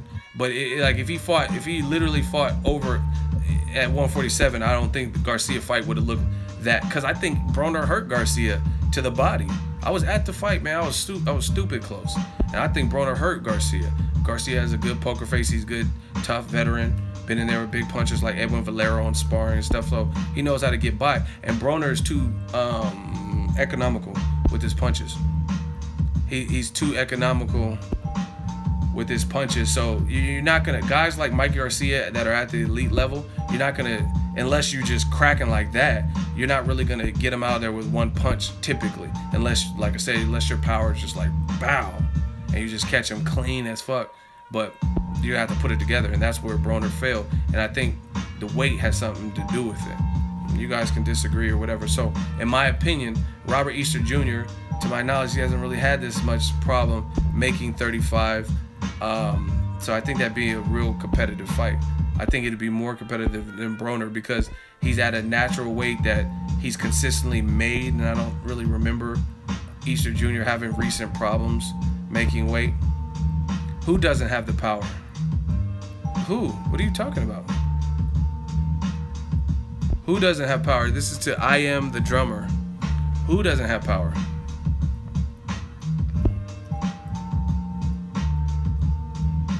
See, we having boxing talk, people. Y'all gotta back up what you say.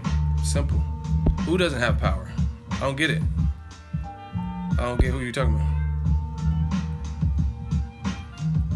I don't think Broner's power carried up to 147 either.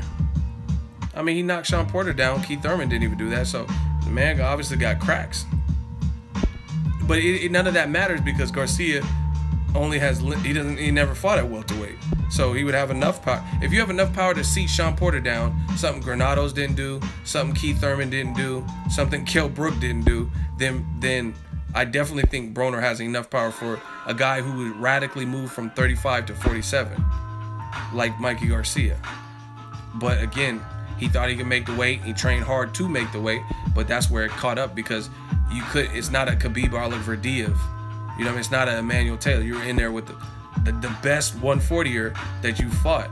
Plus you had weight issue. Respect from Australia. But like I said, Easter Jr., he's been making 35. That's where he's at. That's where he's a champion at. So I don't think weight's going to be an issue. It's going to be really more just focused on the strategy, game plan, who could take a punch, who does what, who jabs, who does, you know what I'm saying? That's that type of fight. And I swear I'm not making excuses for Broner. I'm just, that's how I honestly feel.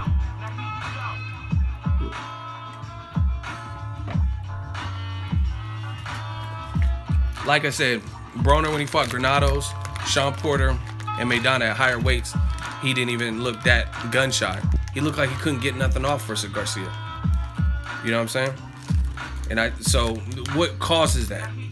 As a fighter, what would cause, unless you got like, Broner never been knocked out and never been stopped. So that's one reason. If you get brutally knocked out, you might be gun shy your next fight or some shit, but that's not it. My favorite boxing channel, respect, thank you. So, I don't know. I'm not making any fight predictions. They got to announce the fight for Robert Easter Jr. versus Mikey Garcia officially. I like the fight a lot. And I don't think it's a give me for either. Like I said, I think that fight would be more difficult for Mikey based on the style and the weight issue. The weight being more comfortable and Easter being more at home at 35. Easter's not, it's not like Easter was fighting at 47 and now he has to come crashing down a weight. He's a champion at 35. So y'all can bring up Shafikov and all this shit, but he got past those tests, those Comey. So it's a good fight. But on the flip side, Mike Garcia, very good just all around fundamental. Not the most athletic guy, but he makes up for it with his ring IQ and stuff like that. So the fact that Easter negates his height, shit like that, it'll make it real interesting because that type of stuff would probably favor Mikey Garcia. Great channel, boxing fans are great. I agree, boxing fans are great. So to me, that's like it's a type of fight you want to see just to see what happens. Because like I said, I can make an argument, a strong argument for both people. I'd be like, the length and height of Easter Jr. gonna give Mikey problems, and the style. Mikey Garcia is not what Golovkin classifies as Mexican style. You know what I'm saying? He's more of like a Marquez or Canelo type than Mexican style, just like Rocky Balboa shit. So, I don't know. Good fight. Mikey has good timing, very good timing. Comes from a fight family though, that's ingrained in you. But I do want to take the time to say this, because you know I'm a fair critic. If Mikey fights Robert Easter Jr., then he's the Mexican Tupac right now. And I'm gonna explain why. Not really, but the reason I'm saying that is Mikey Garcia did all that legal shit with Top Rank, was on the sideline from 2.5 years, lost all that time of the prime of his career, because when he left, when he was in the 120s and shit, he just beat like Juan Carlos Burgos. He was Top Rank's one of their biggest stars, probably him and Nonito and Pacquiao or something. And then all of that came to a screeching halt because you and your promoter were no longer seeing eye to eye. So fast forward to the future, he's been on Showtime cards. He doesn't have a promoter, blah, blah, blah. And he's looking like he wants to fight.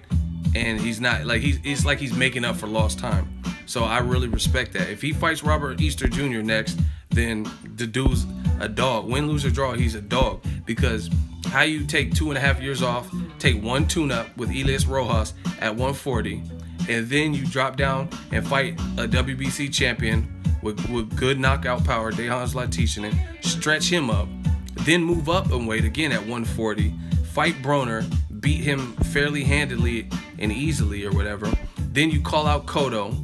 You're down to fight Jorge Linares, but the deals weren't 100% to what you like. And then if you fight Robert Easter, then that shows that's that Pac attitude.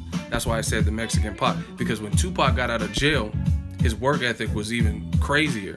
They were saying he was doing like he had like 300 songs done in months, and you've seen the energy when he recorded that first single, California Love, out on bail, first out of jail, California. You know what I'm saying? Pac was feeling, I'm here hooch screaming. So that's the.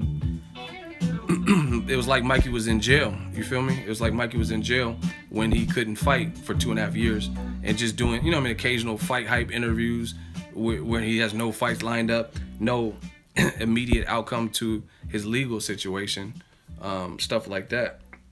So I respect Mikey.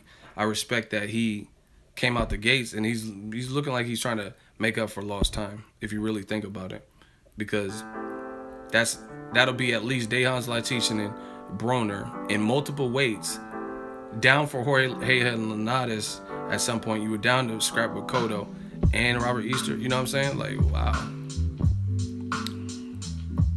Yeah, I like Cecilia Brækhus. She's fine.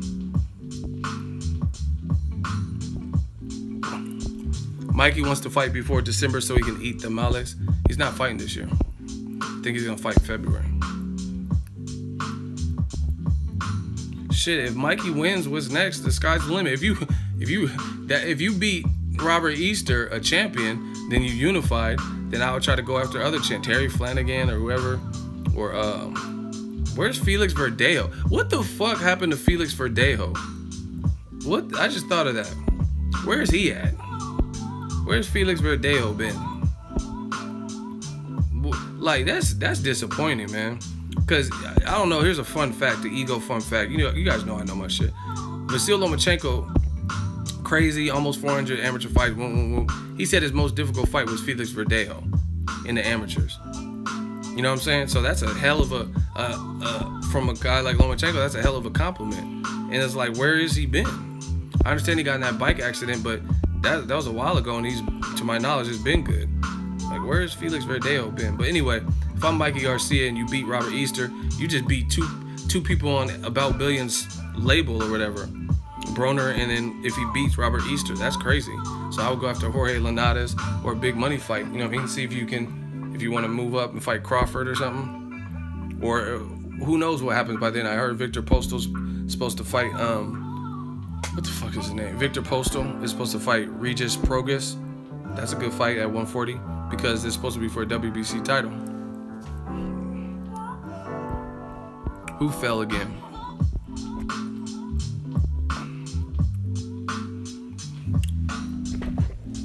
Who do I like in Rigondeaux versus Lomachenko? I don't know, bro. I don't know. I'm gonna tell you. I'm gonna put it like this.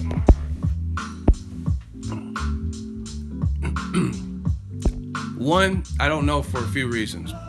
Weight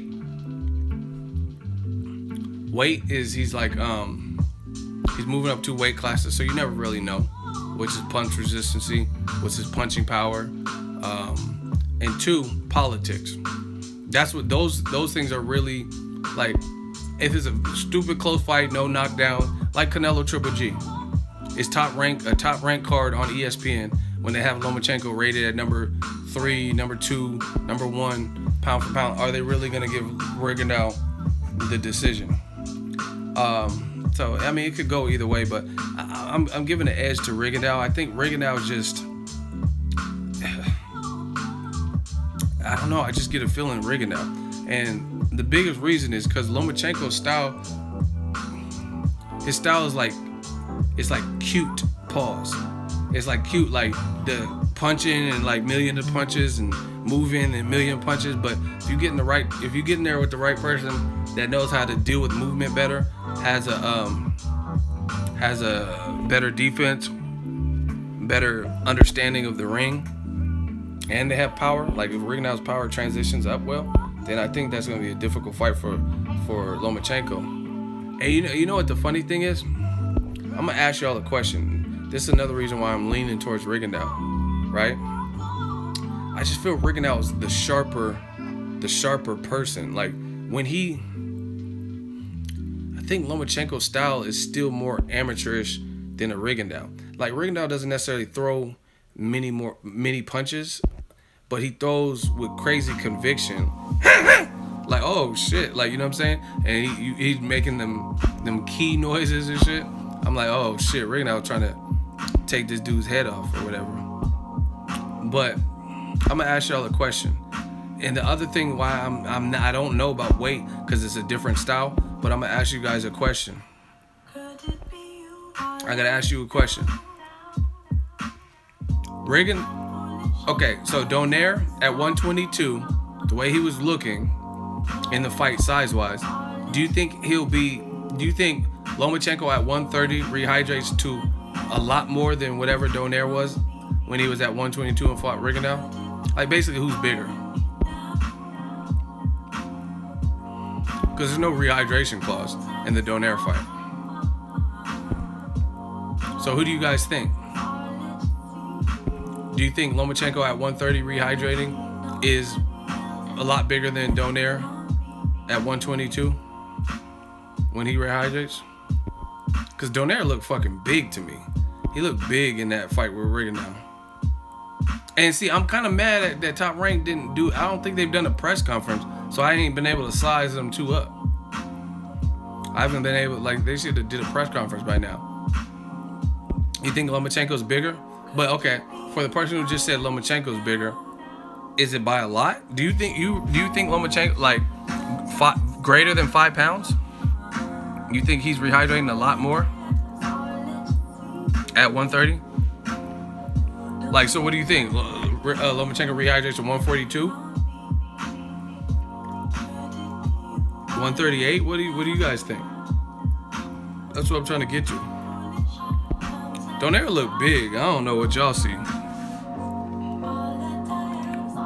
Hold on, I gotta pull some stuff up. Lomachenko, he's listed at 5'6" with a 65.5 inch reach. Remember these numbers, cause I never did this. So once again, 5'6", 65.5 inch reach. This is just on the spot. I'm just trying to find these things out. And I'm not comparing the fighting styles. I just want to see, like, based on size. Moises Flores, 5'9", 69-inch reach. So, again, I'm not saying he has the talent level, but he's clearly bigger. Magasa, 5'10.5", 71.5-inch reach. A featherweight, so whatever he rehydrated to. Right? 7 losses, but he's only been stopped once, and that was to Rigondeaux. And this man's 5'10.5" with a long-ass reach. Now let's check Donaire. Do y'all remember Lomachenko's measurements? Oh, he listed at 5'5.5" with a 68-inch reach. What is Donaire? What was Lomachenko's reach again? I don't remember.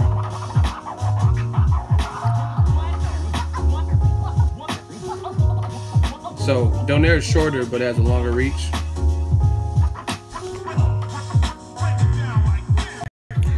So I don't know. I just feel like Rigondeaux, like, the more I think about it, Rigondeaux's been fighting bigger dudes. 5'10.5". Now again, the quality of opponent, I'm not saying a Magasa is Lomachenko or they do everything the same or nothing. I wish there was a picture next to Lomachenko and Donaire. Nonito, Donaire next to each other. Cause I want to see. Because Donaire looked pretty big to me when he fought Rigondeaux. And he's fast. And see, this is the thing. Here's the other question too. Who hits harder to you? Donaire at 22? Is he hitting harder like to a 122 pounder? Or is Lomachenko's power at 130 more severe? Do you know what I'm saying?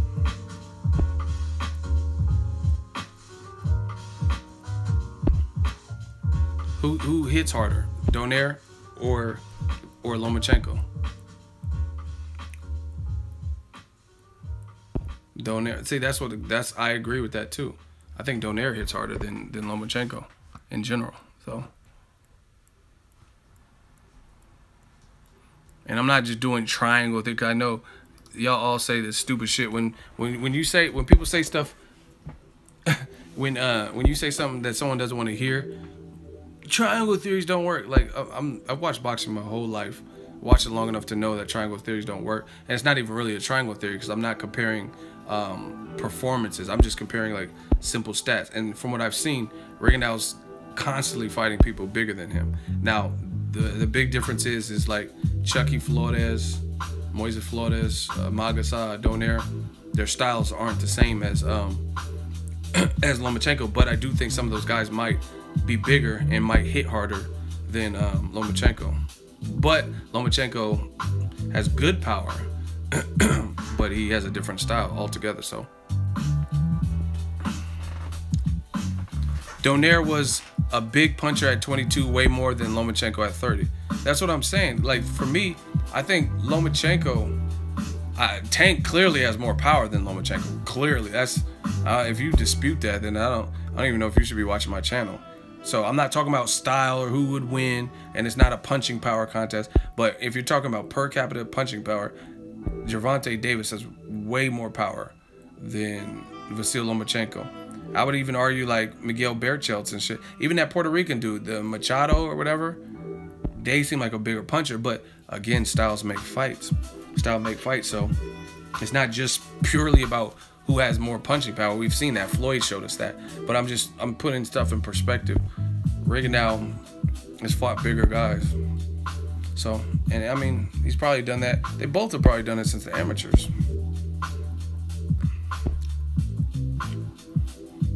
I don't know. Good fight, man. A real good fight. But another thing with Rigondeaux too, he's not like Gary Russell Jr.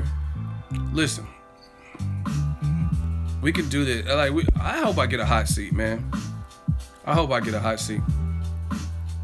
What was Gary Russell Jr.'s best win when he fought Vasyl Lomachenko? Somebody name his best win.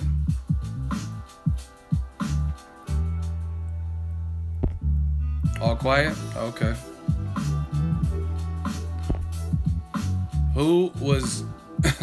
What was Gary Russell's best win at the time he fought Lomachenko? Johnny Gonzalez didn't happen till after. So that's a great name that he's fought since. Oscar Escandón didn't happen till after. Who was Gary Russell Jr.'s best win when he fought Lomachenko? Oh, everyone's just quiet, huh? See, that's all you have to do. Just ask people questions, and we'll see who knows boxing. Because if you know boxing, you're gonna have to make something up or have an accurate answer.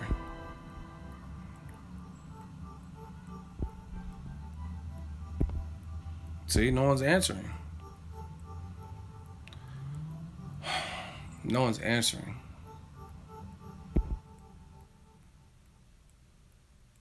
No, yeah, Gary Russell is a good fighter. But who is the best fighter he fought when he fought Lomachenko? Because experience does matter. You know what I'm saying? I can't really think of who Gary Russell beat at that time when he fought Lomachenko. But that's the name that everyone pretty much says is the best win of Lomachenko's career. Who's a better win for Lomachenko? That's my question to you. That's my next question, since no one answered the first part. Who is Lomachenko's best victory? What is the best win? Walters coming off a long layoff and a draw is a better win than undefeated Gary Russell? Okay.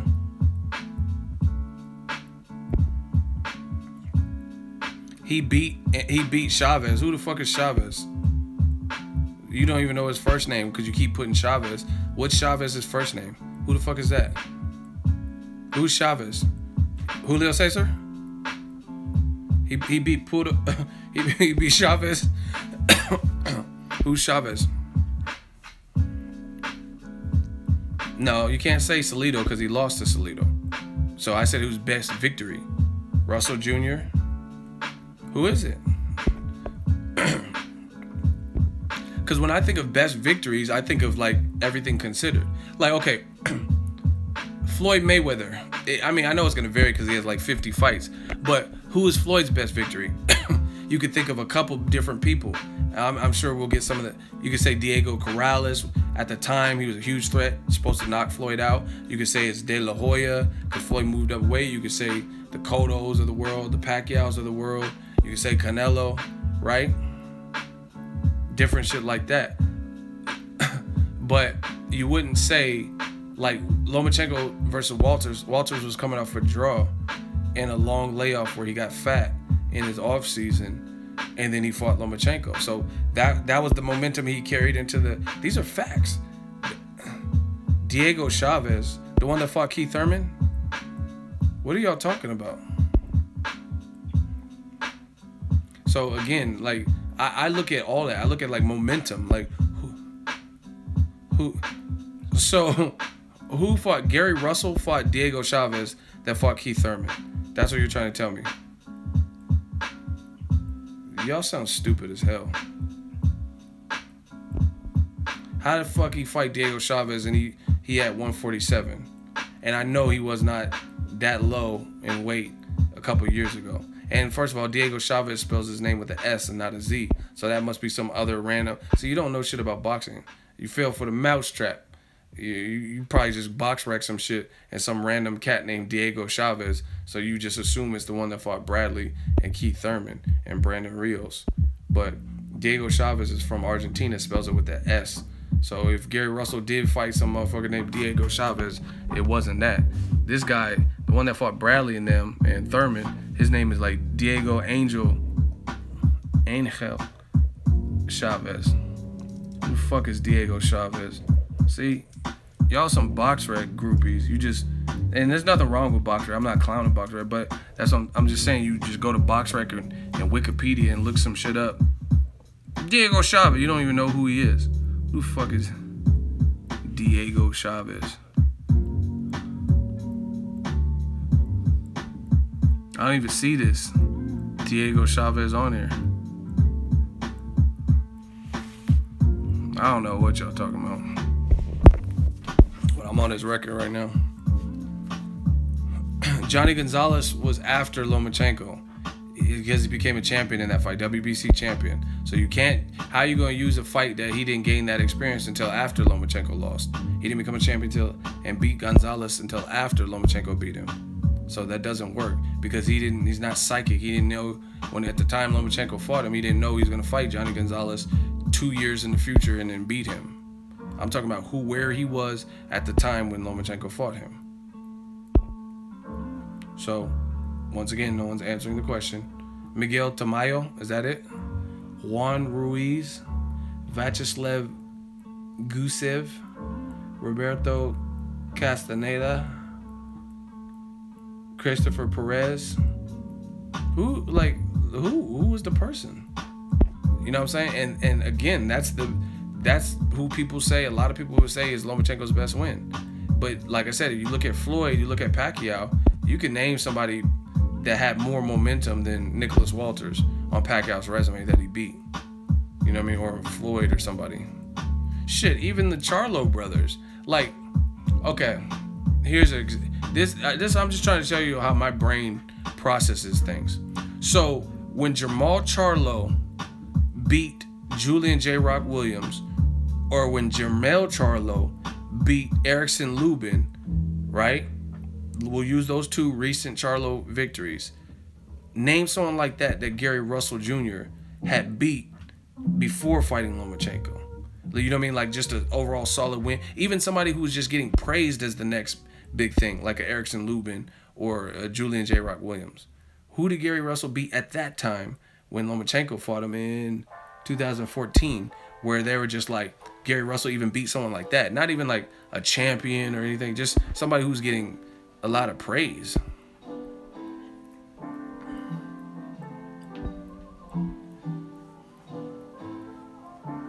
Andre Ward definitely should have got a lot more credit. Nobody. Lomachenko was his first big fight. That's what I'm saying. So like, I mean, I'm not trying to roast Lomachenko. He's a good fighter.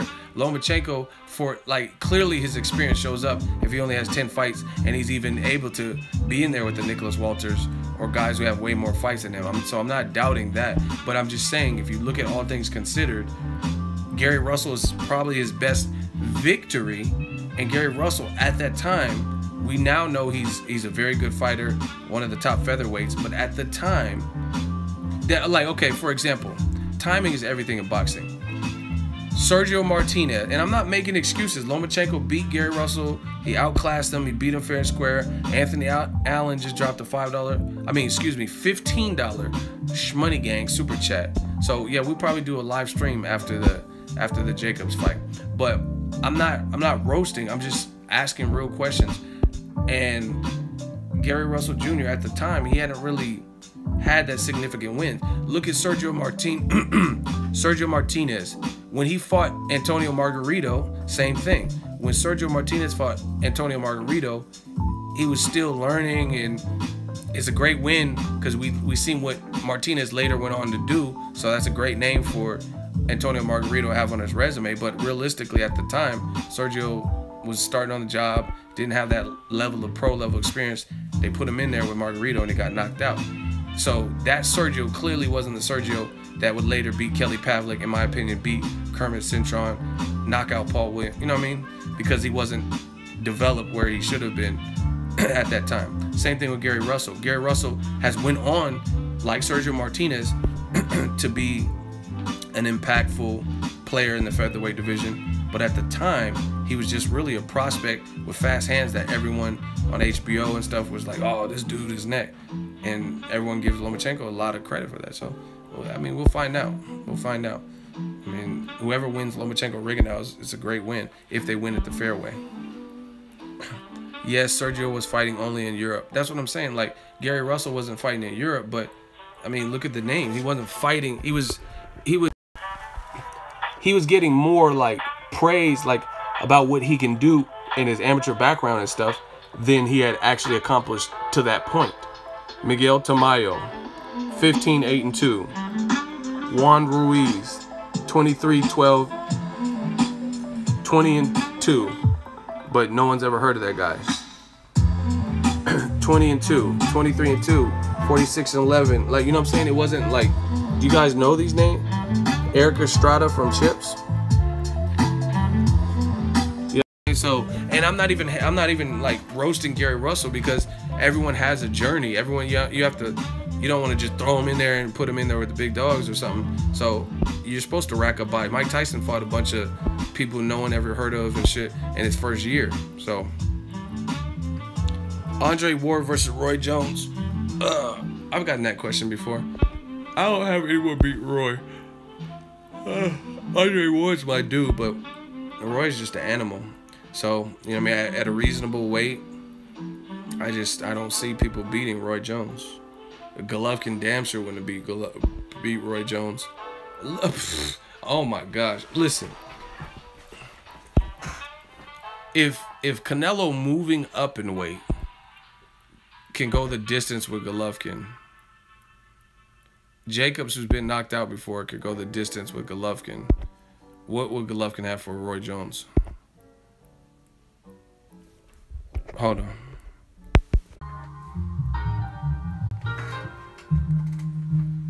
Yeah, sorry about that. It was saying the stream was messed up, so I had to try to fix some shit. Yeah, Roy would be too much for Triple G. I would have him beating Andre Ward too. Roy was Mr. Untouchable. From those weight divisions, from those time, prime for prime. I mean, it's just freakishly fast, power in both hands, leaping out of nowhere, unorthodox bite. I wouldn't grab the rope, I would chicken fight, all that. Like, it's just too much for the average person. Anyway, the stream is starting to break up. I'm gonna watch these fights. It's about to start. Shout out to everybody. I'll probably do a live stream after the Daniel Jacobs, so make sure you guys tune in to HBO and watch that fight. Gerald Big Baby Miller should be on first, and then Jacobs versus Luis Cuba Arias. And remember, someone bet me on that fight too. Y'all don't forget. So I'll be back with my thoughts after the fight. Holla at me.